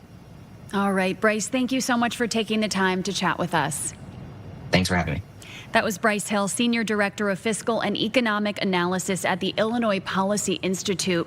Now, at the same time, the Illinois Tollway has issued their own press release about the approval, and they are, touting this $26.5 billion capital program as something that will reduce congestion and modernize the tollway system. Again, 76%, according to the Illinois Tollway's survey, 76% of those who were asked said that they opposed this hike.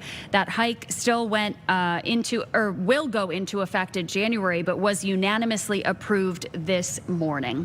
Stay with us here on Chicago Live. We'll have a look at the headlines coming up after this break.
Welcome back to Chicago Live. We want to check in downstairs with our very own Lauren Scafidi, who is tracking everything that she is working on for the news at 5. Hey, Lauren, I know there's a lot going on today. Hey there, Casey. Yeah, lots going on, and we are quickly approaching 5 o'clock.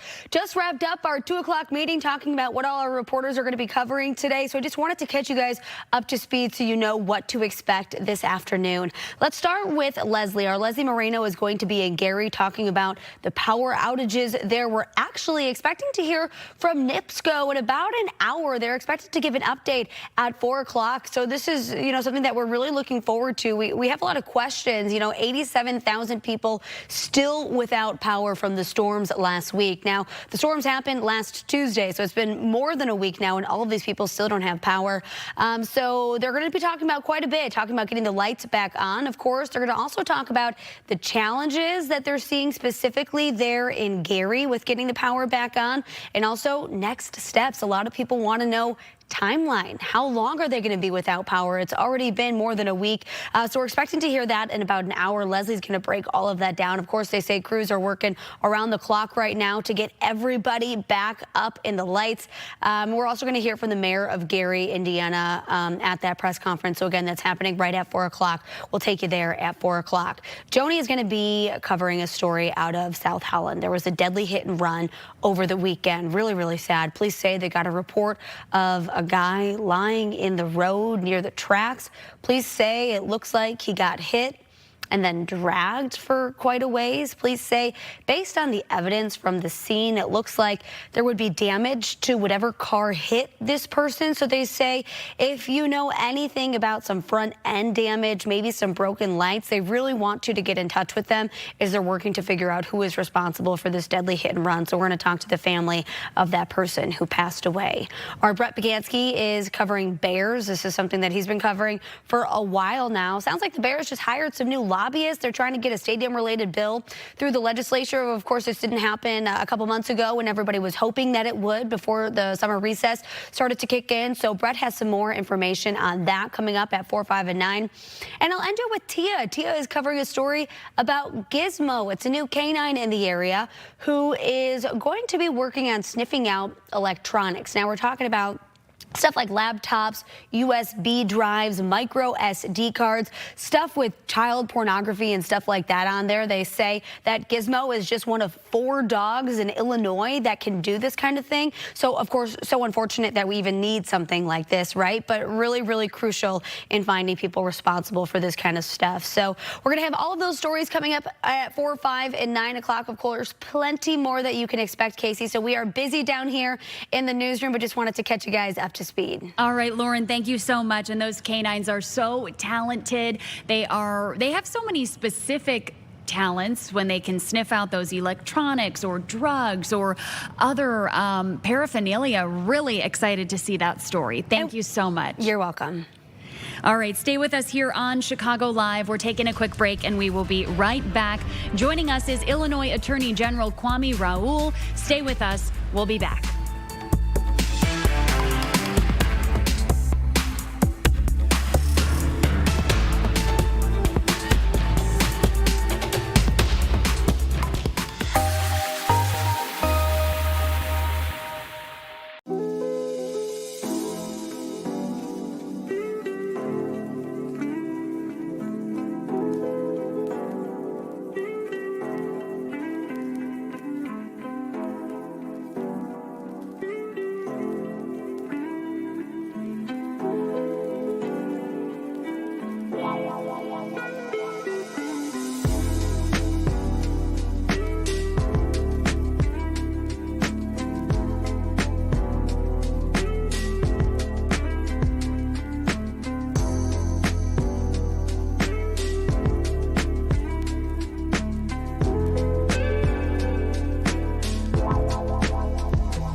Welcome back to Chicago Live. Just today, Illinois Attorney General Kwame Raoul and more than 20 officials from various states sued the President Donald Trump administration over its demand for access to state databases and driver's licenses that truck drivers use. We want to bring in now Illinois Attorney General Kwame Raoul to break all of this down. Thanks for being here this afternoon.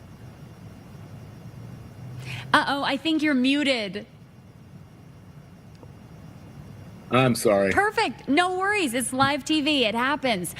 Tell us a little bit about the lawsuit. It was just filed this morning, right? Yeah, I think we filed it. We actually filed it last week, late last week. Yeah. So this is another of many attempts of the federal government trying to leverage funding to get access to Americans' private information. In this case, they're trying to leverage withholding funding to get the private information of CDL, commercial driver's license holders across the country, including their social security numbers and other private information. The states are given the power to regulate and keep track of those who are given commercial driver's licenses within their respective states to make sure that we check their eligibility in order to do so, and we get information and keep that in a database such that when people go from state to state, that can be tracked. This is an effort to get this information for presumably for immigration enforcement purposes. It's violative of a couple of federal privacy acts as well as the Administrative Procedures Act. And so we have filed along with several other states. We're leading the lawsuit, and we've tried to squash a subpoena that came from the Department of Homeland Security. And what exactly is the Trump administration threatening to withhold? How much in funding could this jeopardize? Well, there's an organization, American Association of Motor Vehicle Administration, that the states contract with to hold this information. And so I think there was $10 million in funding that was threatened to AMVA with regards to this. And it's a coercive way of trying to get this entity that's contracting with the states to release this information to the federal government, where the federal government doesn't have a right to get that information, at least that way. And so this again is another example. We've seen it with the voter rolls, the federal government trying to get the voter rolls for whatever purpose they're trying to seek those out. We defeated that effort. This has happened on a number of fronts, and we continue to try to make sure that we hold the federal government to honoring the privacy of Americans throughout the respective states, and to operate within the confines of the Constitution and federal and state law. And have any states that you know of given this information to the Trump administration when they've asked? I'm not certain of what the status of that is, to be honest with you. Sometimes in some circumstances, unfortunately, it falls on partisan basis. States that might have Republican administrations might cede some of that information, but that's not always the case, right? There have been situations where even states that have Republican attorneys general have protected the information of their respective states and their respective citizens within the state. What do you want people to know who do carry CDL licenses, who are concerned that their information may be shared? Well, that we're acting on their behalf. Again, this is Americans value their privacy. Yes, there are circumstances where indeed we are giving private information to the federal government for specific purposes knowingly. But this is an instance where the federal government is trying to get information through one source for another purpose that has nothing to do with commercial driver's licenses. Shifting topics a little bit, I'm seeing also that Illinois has expanded your authority to enforce workplace laws. This will take effect in January. Tell me a little bit more about what this means. Yeah, this is very important for us. When I was in the legislature, I actually sponsored a bill to try to enhance the power and to codify the Workers' Protection Unit within the Attorney General's office. The then Governor Rauner, vetoed the bill, and as soon as I became Attorney General, on a bipartisan basis, the same bill that I had sponsored was passed, and Governor Pritzker signed it. What's important in this new law is our ability to get information directly, not necessarily having to go through our partner in the Department of Labor, but our ability to subpoena and get information, because there are a lot of, unfortunately, rogue businesses that try to get around the laws that protect workers within the state, and sometimes it results in wage theft, misclassification of employees as independent contractors to avoid paying benefits or observing other protections that are available to workers within the state. We have launched, since I've been Attorney General, over 100 investigations of workers' rights violations, and we've returned over $29 million in wages and restitution to Illinois workers. And so we want to continue that. And it's only fair to the businesses that are abiding by the laws that protect workers within the state of Illinois. And this will fall under the Worker Protection Task Force, right? Tell us a little bit about the establishment of that task force and their commitments.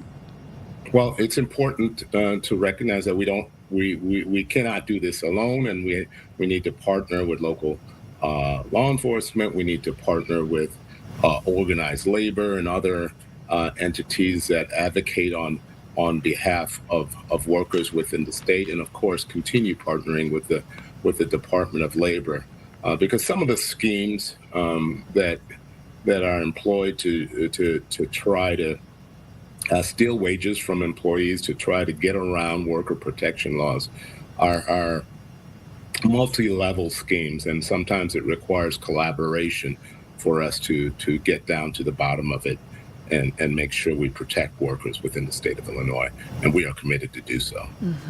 Is there anything else that you want our viewers to know? I know you guys have a lot you're working on all the time.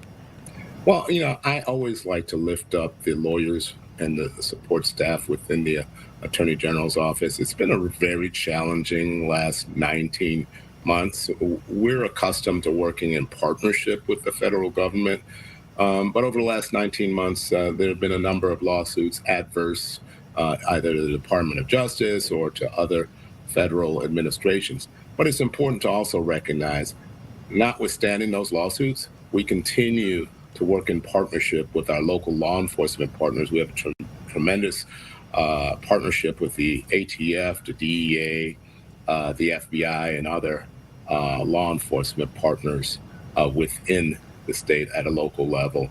And it's yielded a lot of success in fighting crime within the state of Illinois.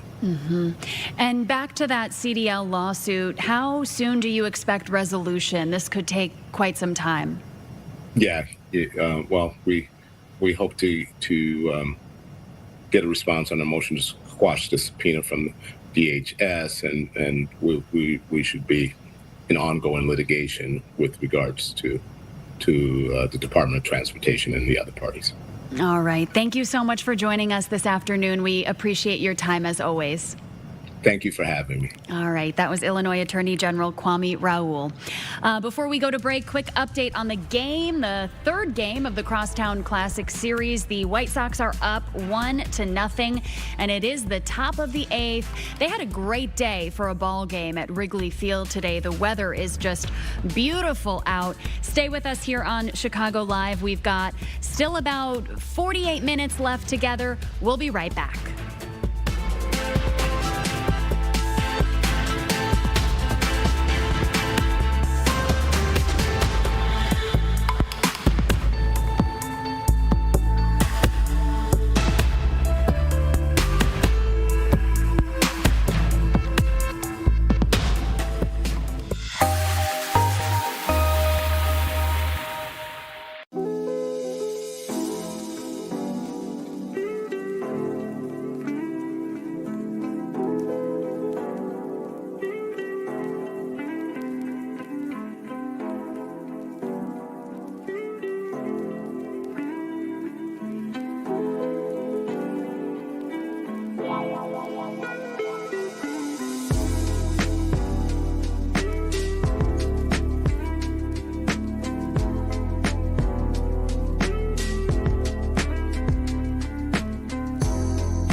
Welcome back to Chicago Live. The time is now 3:14. Our next topic is about kids and finances. Studies show that almost half of students say they would like more financial literacy classes offered to them in school, but only 45% of students say they have taken any financial education courses in high school.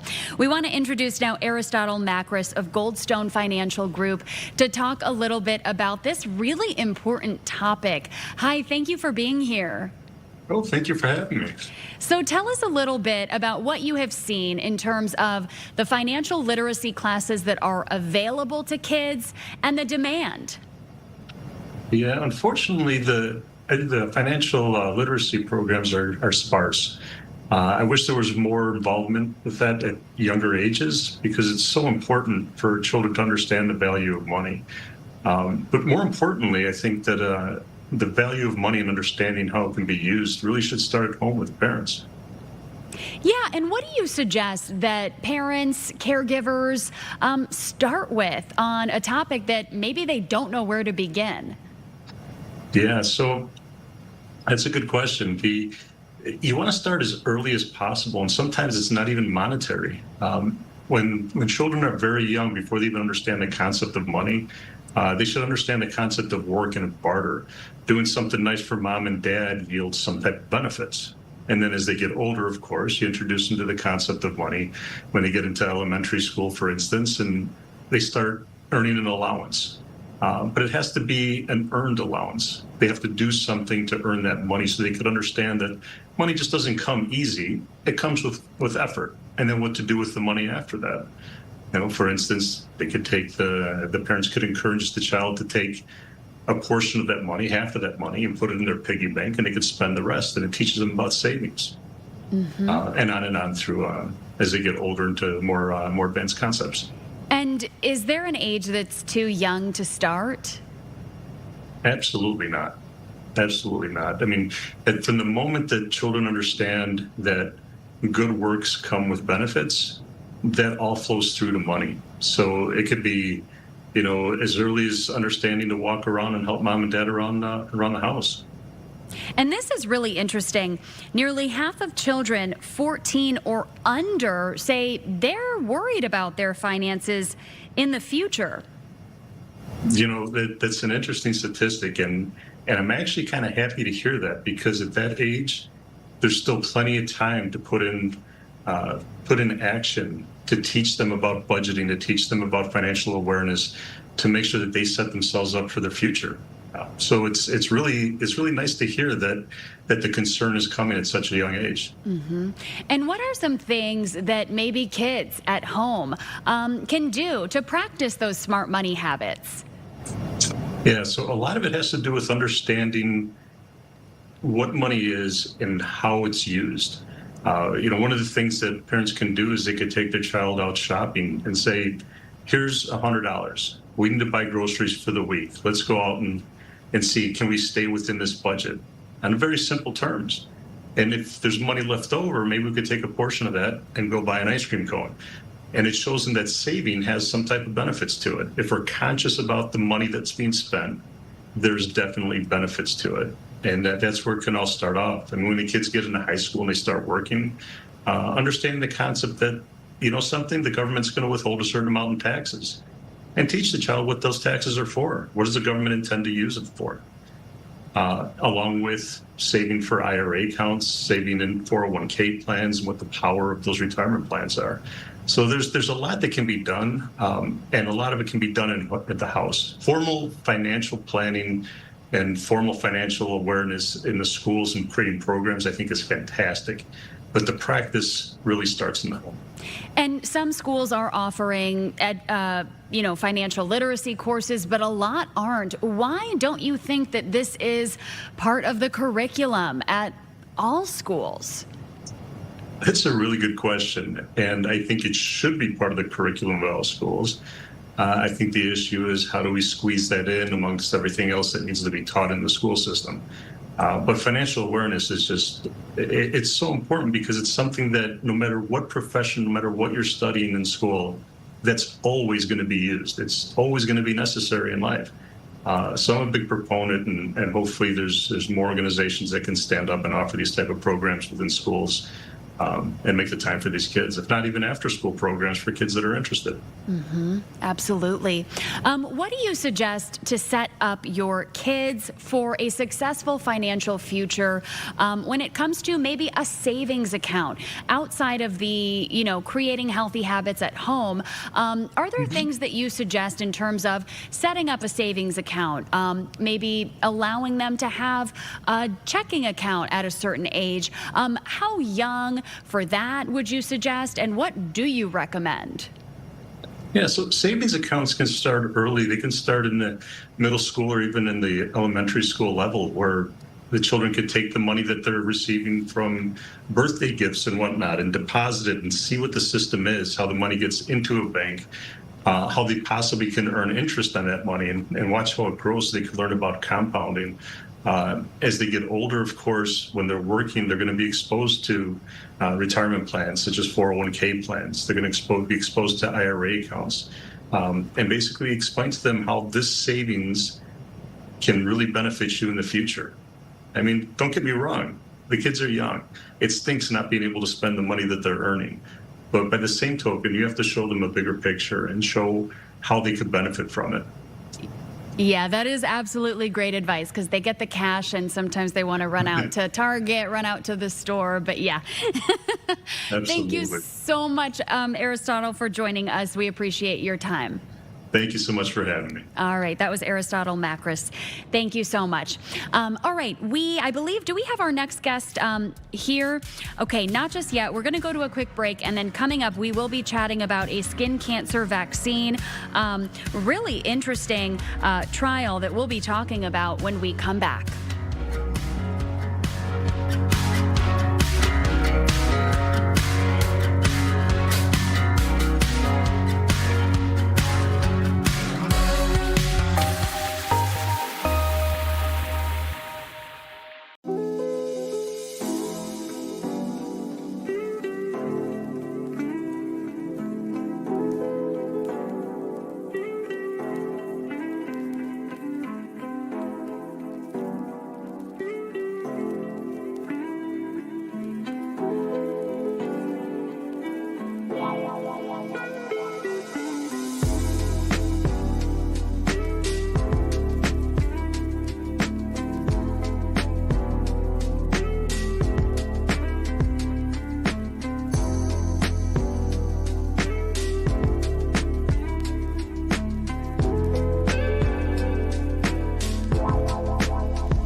Welcome back to Chicago Live. Before we take things out to our next guest, an update on the Crosstown Classic. The White Sox are now up 3-0, top of the 8th inning. We'll continue to bring you updates on that game.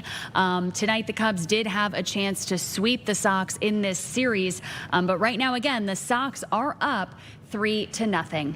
All right, our next topic is about skin cancer and a potential vaccine that could help with those who do have skin cancer. We want to introduce our next guest from Rush Medical Group, Dr. John Hingstrom. Thank you so much for being here this afternoon. Thanks so much for having me. So first off, tell us a little bit about your specialty. I understand you're a surgical oncologist. Yes, so I see patients mainly who have cancer. A lot of the patients in my practice have skin cancer.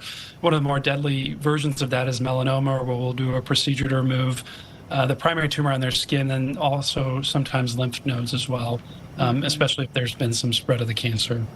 And talk a little bit more about this potential vaccine. I understand that there is a late-stage melanoma trial underway. What does this look like? What could this potential vaccine offer to patients? So this is good timing. Today, there's a company named Merck that had released some information about a clinical trial that they sponsored, an international study looking at patients who had a melanoma that was removed surgically and had spread to lymph nodes, or it was at high risk of returning after the surgery. And the trial was to examine their drug, their known immunotherapy that we would normally give patients, and then to add to that for some patient a personalized neoantigen vaccine based on their own tumor to try to get their body's immune system to recognize any wayward cells that were floating around and get rid of them to prevent recurrence. today's news from them signals that that trial showed some benefit to that drug, meaning that when you have the vaccine, or the patients that got the vaccine, plus the normal immunotherapy that they would already get, they tend to have a less risk that the cancer would come back or to die from that recurrence as well. So that's big news. Remarkable. It's the first time. Yeah, it's the first time we've seen that sort of a treatment for those patients. Yeah, and so it's called a neoantigen vaccine, right? How does this vaccine differ from other vaccines, say the flu shot? So this, it does utilize something called mRNA technology, and essentially they would take the patient's own primary tumor or tumor that had spread to lymph nodes, and then based on that, look for up to 32 different mutations within that tumor, and then generate a vaccine that would sort of mimic the way that tumor looked in the bloodstream to expose to the patient, to get them to recognize that that shouldn't be there and then attack it. So the difference between this, for instance, and a random flu vaccine or other vaccine for an infection is that this one is specific to the patient's tumor, not just a well-known antigen on a tumor that other people might have. It really is specific to the patient, which is something unique. And they say this is in the late stage trial. Explain to our viewers at home just how long it takes for a vaccine to go through all of these clinical trials. This often takes years. Yes, you're exactly correct. In fact, we first heard about this this type of drug almost 5 years ago now, and they had to do an entirely different phase 2 trial just to show that there was some benefit.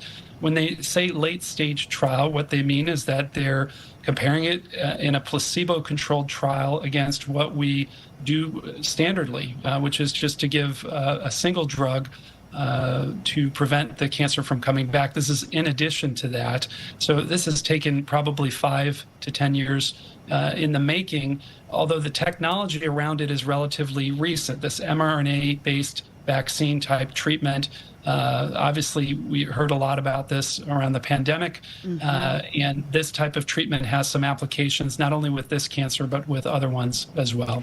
And how soon could patients expect to see this available to them? Well, we have to take this with some caution. The press release today essentially said that this was a positive trial. What that means is they're saying that there's some effect that's beneficial to patients. Now, exactly how much benefit that is, how many fewer patients had recurrences or death related to their melanoma compared to the standard treatment, we don't know those details yet. And we have some idea from previous studies about side effects and other issues, but we're really going to want to see all that granular data, of which they've not completely shared to the public. They're planning to do so in a large medical conference within the next 1 to 2 months. Assuming that those results are confirmed and people agree that this is an excellent therapy choice for patients, it has to go through some regulatory work, both here and in Europe. And if all things went well, I know that this company would like to have this drug on the market sometime in 2027 if they could. Okay, we'll look out for that. While we have you, doctor, can you talk about tips for folks at home to protect their skin? So the summer's coming to an end, but people are still spending quite a bit of time outside, which is great. Sun protection, starts with covering up areas at highest risk, especially in the head and neck areas, and along the back and trunk for men. If you can't cover up an area when you're out for prolonged periods of time, we do recommend some sort of sunblock or sun protection. There are multiple types available over the counter. There's some that are reflective and some that are absorbing. But regardless, the dermatologist suggests that you pick something that has SPF 30 or greater, 30 to 50. That's typically the ones that get the most benefit, and that you reapply after about 60 to 90 minutes outside, mainly especially if you're sweating or doing swimming or some other physical activity, to make sure that you reapply to prevent really bad damaging burns, which is what we think lead to skin cancers. Also, if you are a hiker, like to golf, you're outside, you're going to do regular activities to try to avoid the worst parts of the day between 10 and 4 when the sun's at its highest peak. And I'd like to ask you about something that is quite alarming, but it's something that went viral on social media this summer. I'm not sure if you've heard of it, tan maxing, where individuals intentionally maximize their ultraviolet exposure. If you had heard about this previously, what went through your mind when you heard about this trend? Well, so it's funny you bring this up too. I have a daughter in college, and she brought it up to me. So she goes to school in San Diego, and certainly there are friends of hers actually that knew about this trend, and you know, I had to explain to obviously her that any amount of ultraviolet radiation damage we think is just damage to the skin. You can't protect yourself by getting a pre-tan from a tanning bed. There's not really a safe dose that's known, and that these will dramatically increase your lifetime risk of developing skin cancers. I think it's alarming for me. I think the average age of melanoma, which is the most lethal form of skin cancer, is somewhere around age 60. But when you see patients, young women in their late 20s, early 30s, who've got a significant tanning history, you really worry about these types of messaging. I think there's about 25 states that have outright banned tanning beds under the age of 18, and several states you have to get parent permission otherwise. And so it's just something to keep in mind. Obviously, this is a trend that we don't want to see continue. Absolutely. Really so alarming. And, you know, maybe some final words of encouragement to people at home who maybe they have something on their skin that they've noticed and they're putting off that appointment. What would you say to them? I say, obviously, if you see something that's growing, especially pigmented lesion, anything bleeding over the course of several weeks to months, definitely call your primary care doctor. There are plenty of dermatology groups in the community that are welcoming new patients to take a look. These are the things that you don't want to let go. Just because most of these can be cured with simple procedures or surgery, and hopefully you can prevent even having to consider taking an experimental vaccine treatment someday. You know, we want to stay away from that. So. All right. Dr. John Hingstrom, thank you so much for taking the time and providing us with all your knowledge this afternoon. Oh, you're very welcome. Anytime. Thanks. Again, that was Dr. John Hingstrom from Rush Medical Group. We have a couple more guests. Stay with us here on Chicago Live. We will be right back after this quick break.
Welcome back to Chicago Live. We've got about 25 minutes left, and our next guest that we'd like to introduce, he sent out more than 200 job applications following his graduation from a master's program at Northwestern. He is here just to talk a little bit and give us a first-person perspective on what the job market is like right now. So many people are experiencing this low hiring or slow hiring phase and process right now. So we would like to introduce Brock Morgan. Brock, first of all, congratulations on your graduation from Northwestern, but also on the first gig that you landed. Tell us a little bit about the job that you'll soon be starting.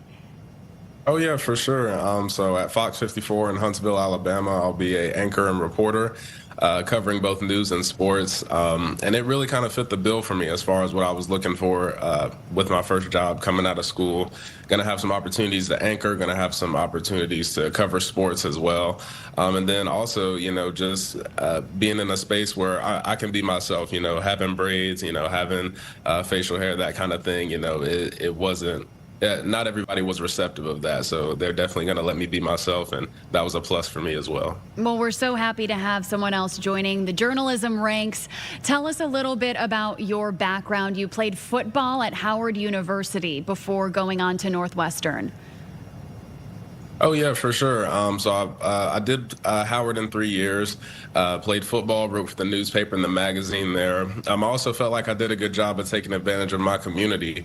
I worked for First Take, which is one of ESPN's show. When they came to campus, I was able to be with Scott Van Pelt, who's another ESPN personality, on the night of the WNBA championships. And then kind of doing the same thing here at Northwestern on full scholarship. I've been able to work 2 Bears games. I worked for Big Noon Kickoff when they came to Northwestern's campus. And I was credentialed media for the Obama Center as well. So again, just getting those reps in wherever you can. So that way, when it's time to make a reel, when it's time to have the resume and the portfolio together, it looks as best it can. And with a rock-solid resume like yours, were you surprised that it took 223 applications before you got to this point of accepting this offer in Huntsville? I was a little bit, but just remembering, that a big knock that you're going to get as a journalist coming out of school is that you're young, right? And you haven't really been on TV yet, but that's why it's so important to go to a school like Northwestern and take full advantage of the studio. And like I said, get out and report at different events and things like that, and really just maximize your environment from there. So yeah, it did surprise me a little bit, but again, just had to go and get it. Mike Tomlin, longtime head coach of the Pittsburgh Steelers, the secret is there are no secrets. So I knew if I took advantage of my community and, I made sure to reach out and network with people, connect with these hiring managers, these producers, these reporters who were at stations that I was applying to, I was going to be right where I wanted to be.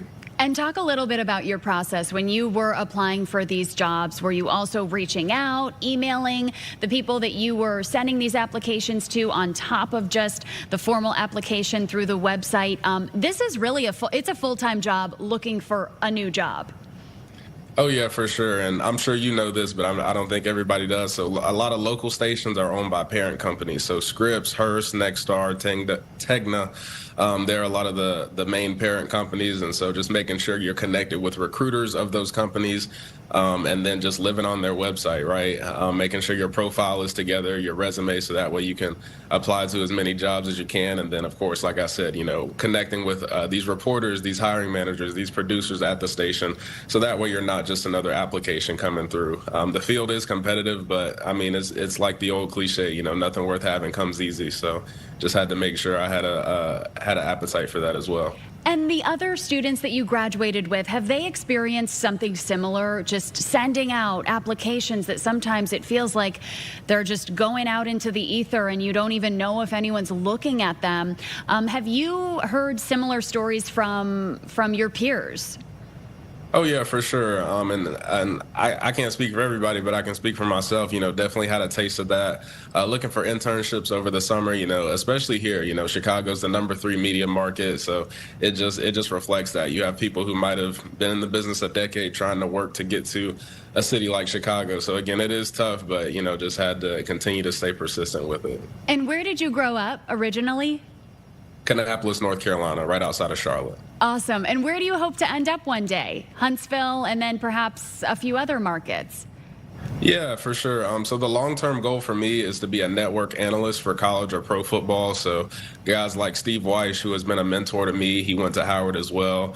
Guys like Louis Reddick, who I haven't met yet, but I hope to. I look up to him. He's on ESPN. He analyzes college and pro football games. He also does TV as well. So that's a long-term goal for me. And Brock, your story has kind of gone viral in recent days. A lot of different outlets have posted about it, including the New York Post. What have you made of this reception to the story? Has it been overwhelming at all? What's been going through your mind?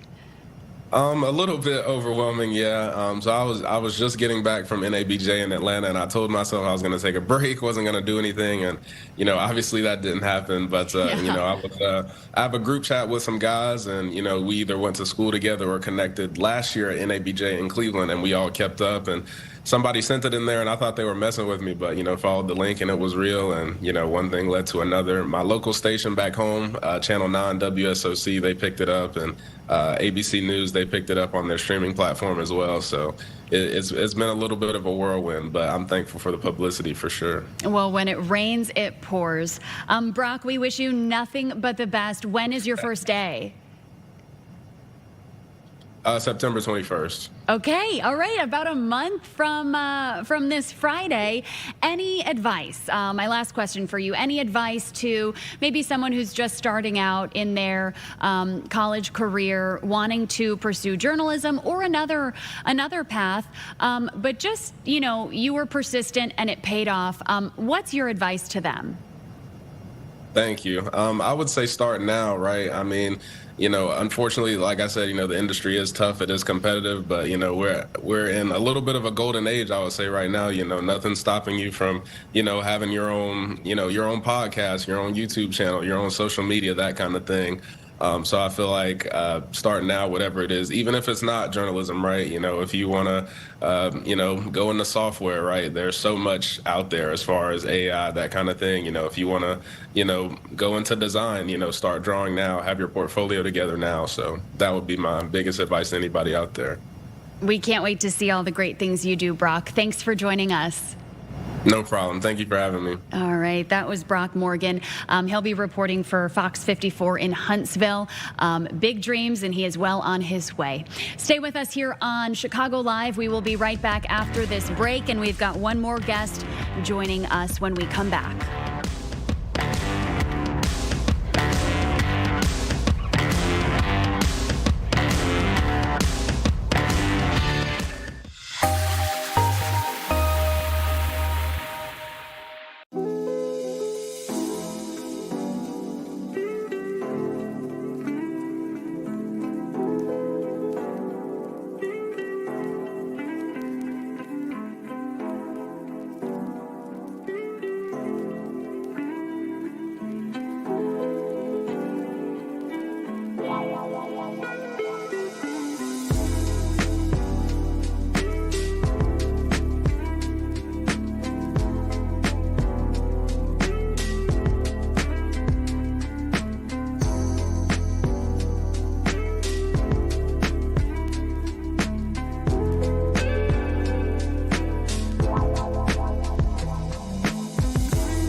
Welcome back to Chicago Live. It is now 3:46. We've got one more guest joining us. Before we turn things over to the news at 4, I now have the pleasure to introduce to you Dr. Harita McDowell, or better known as Dr. Mac, with Pretty Ink. Hi, thank you so much for being here. Absolutely, my pleasure. So tell us a little bit about your organization. So my organization, Pretty Ink, is really an opportunity to work with young Black girls and women based on my research. All of my research as a community psychologist discusses how Black women were left out of the literature and the research regarding sexual health, intimacy, maternal mortality, reproductive health, you name it. And doing this for the past 11 years gave me the opportunity to say, we really need to start this work and these conversations as early as possible. So my idea with Pretty was, can we go into elementary schools and high schools, even working with undergraduates to start to encourage conversations as prevention? And we've been doing that for 11 years. We're partnered with Chicago Public Schools and a lot of different systems around the city. And we've just been enjoying it and said, we want to have more time. We want to not necessarily have to be in the school building. So this year we started the Academy of Confidence, which is a rite of passage and a transformation opportunity for Black girls ages 14 to 18. And that's what we are, in the midst of and really excited about. Oh, absolutely. And congratulations on launching it. What does the Academy entail? You said it's for girls between 14 to 18, yes. But what does it look like? What is this experience? What does it look like for them? And what do you hope that they walk in with, but also leave with? Oddly enough, we're measuring confidence, right? We know that we hear the word, but sometimes it's taken away and we don't know how to rebuild it, specifically and intentionally surrounding Black girls, because a confident girl can advocate for herself. She can develop voice, she can develop style. So what we're doing at the Academy is pulling them out of society. They're leaving home, they're leaving their phones, they have to arrive natural. So no extensions, no lashes, no nails, none of the fun things that we like to play in. And throughout the time here, we have a very structured and disciplined day where we work hard and then we play hard. We're meditating every single day. They have meditation coaches. They have personal trainers every single day so they know how they want to move their body. They have fresh fruits and vegetables and chefs that are coming in to give them really good food. And every single day, we work on ourselves and our purpose. They're doing financial wellness with BMO. They're working with traders from trade bankers. That's Ryan Willis. They're doing choreography work to debut with Rhea Henderson. They are doing psychotherapy every single day with 290 Therapy. Every single day we are doing work to understand who we are, what we want to do, and be able to have the steps to continue to develop and redevelop. And we're really teaching them things that we all wish that we would have learned when we were in high school or, wrapping up elementary school. Mm-hmm. And we're just giving it to them with a full makeover at the end with Miyoshi Morris and the Mario Tricoci School of Urban Culture. So they get to get really, really pretty. Oh and have my gosh. Well, yeah. And I want to back up though, because you said the phones stay home, the makeup stays home. You come as your true self. And absolutely. What does that alone give them as confidence when, at that age, between 14 and 18, you're looking at the other girls in the room. But for everyone to show up as their true selves, do you see that they let their guard down? Well, they don't know how to miss it. Like, I'm from an era where there wasn't a phone all the time, and you can kind of, remove some of the addiction. But when you're preoccupied with yourself, they kind of forgot. Yeah. And I definitely had a lot of apprehension, and they were definitely nervous or had anxiety surrounding leaving the phones. But when you are really into yourself and you have your thing, you'll get to the phone when you get to the phone. Yeah. And it's also given us an opportunity to test how much just being preoccupied with yourself does pull you away from the phone. Because if they have things to do, they're usually not on there. And our outcome with them coming natural is for them to understand you can play in hair, you can play in color, you can play in a lipstick, as long as you truly love how you were born. We're trying to return to a level of authenticity where they feel like they don't need to make major modifications so early, and they're excited about their own development. And what do you see from them? Because it's a 7-day program, right? When they walk in, and 7 days later at the end of it, when you're, saying farewell, talk about the change that you see in these young women. We've done the program for 10 weeks before, and we already hear them hear from educators that they're raising their hands first. They're volunteering. Parents are saying, they're going on that trip with their cousin by themselves. They're not concerned with having 4 or 5 friends with them. They are excited about being individuals. For the academy, with this being our pilot, on Sunday, we will be able to truly see and measure how they walk, how they affirm themselves, how they're moving in heels and evening gowns, if they're looking in the mirror a little more often, and if they're going into the first day of school, for those of them who are in CPS, on Monday as leaders and influencers in a real way, and advocates for confidence and positivity. Because if you influence, a Black girl, she'll influence the world. Absolutely. This Sunday's event, tell us about, can people still get involved, or is registration closed? So the registration is closed. We have our girls. So the 2026 cohort is complete. The website, realprettygirls.org, we will still accept your 2027 nominations. We'll take applications right now if you have a daughter between 14 and 18, and she can go ahead and apply, and we'll pull that up next year. But if you want to come to the debut, we do still have a few tickets on sale. Our girls have been pushing and fundraising, and their community is really coming out on Sunday. So that link is available if you want to just come and see. On Sunday from 4 to 7, we are hosting our debut at the DoubleTree in Alsip. And for, people who are watching who maybe want to get their kids involved in this at a later time, what would your advice be for them, things that they can do at home to help instill confidence in their kids, their grandkids, their nieces? What do you think is something that people can do today to help, especially these teens and these preteens gain that confidence in themselves? I really think we don't talk to them enough. We don't compliment them enough. You have to, I didn't have social media to tell me I was pretty because my mother did, my father did, my brothers do.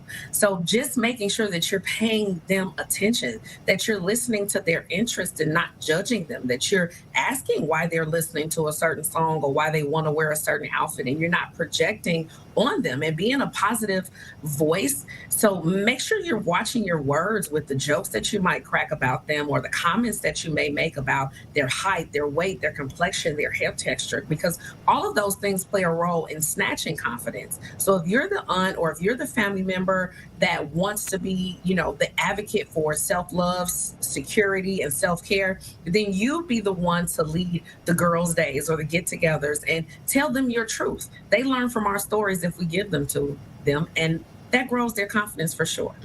And where do the girls who are participating in the program live? Are they coming from all across the city and suburbs?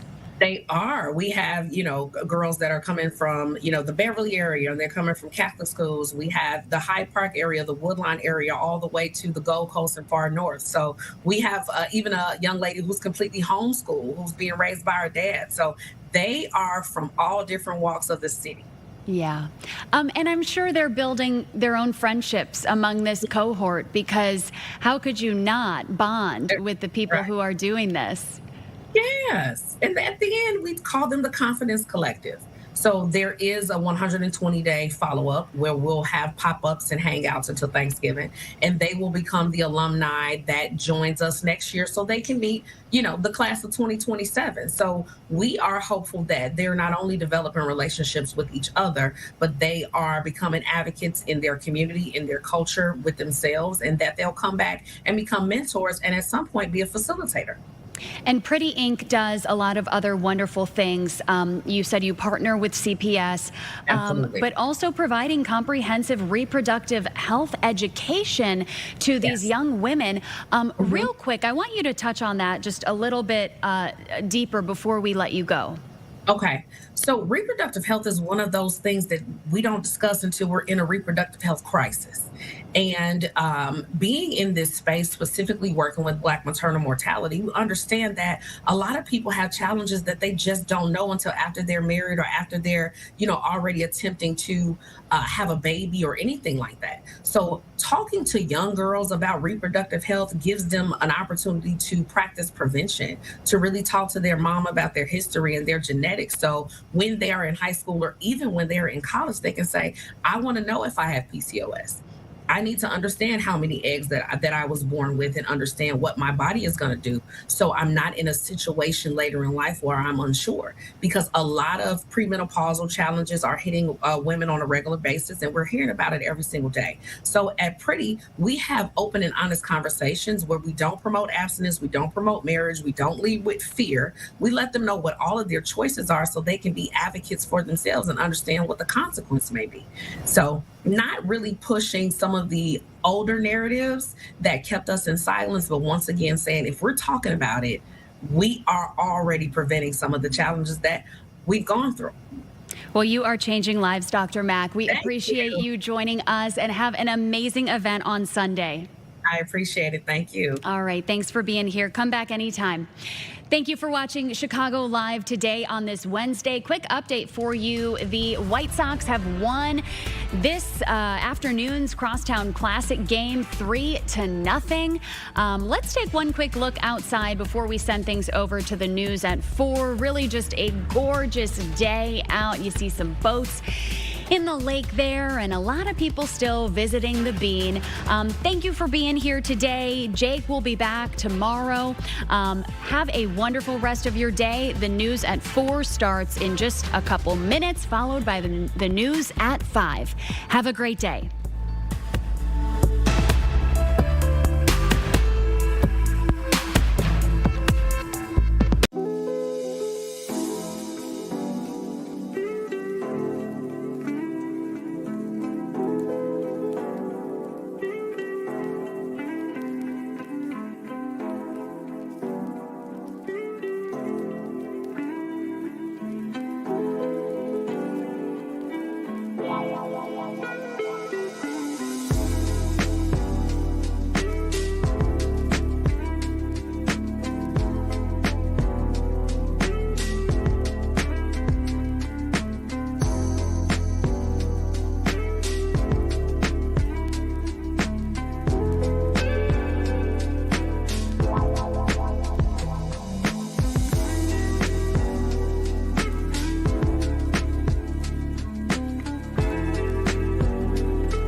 To something greater.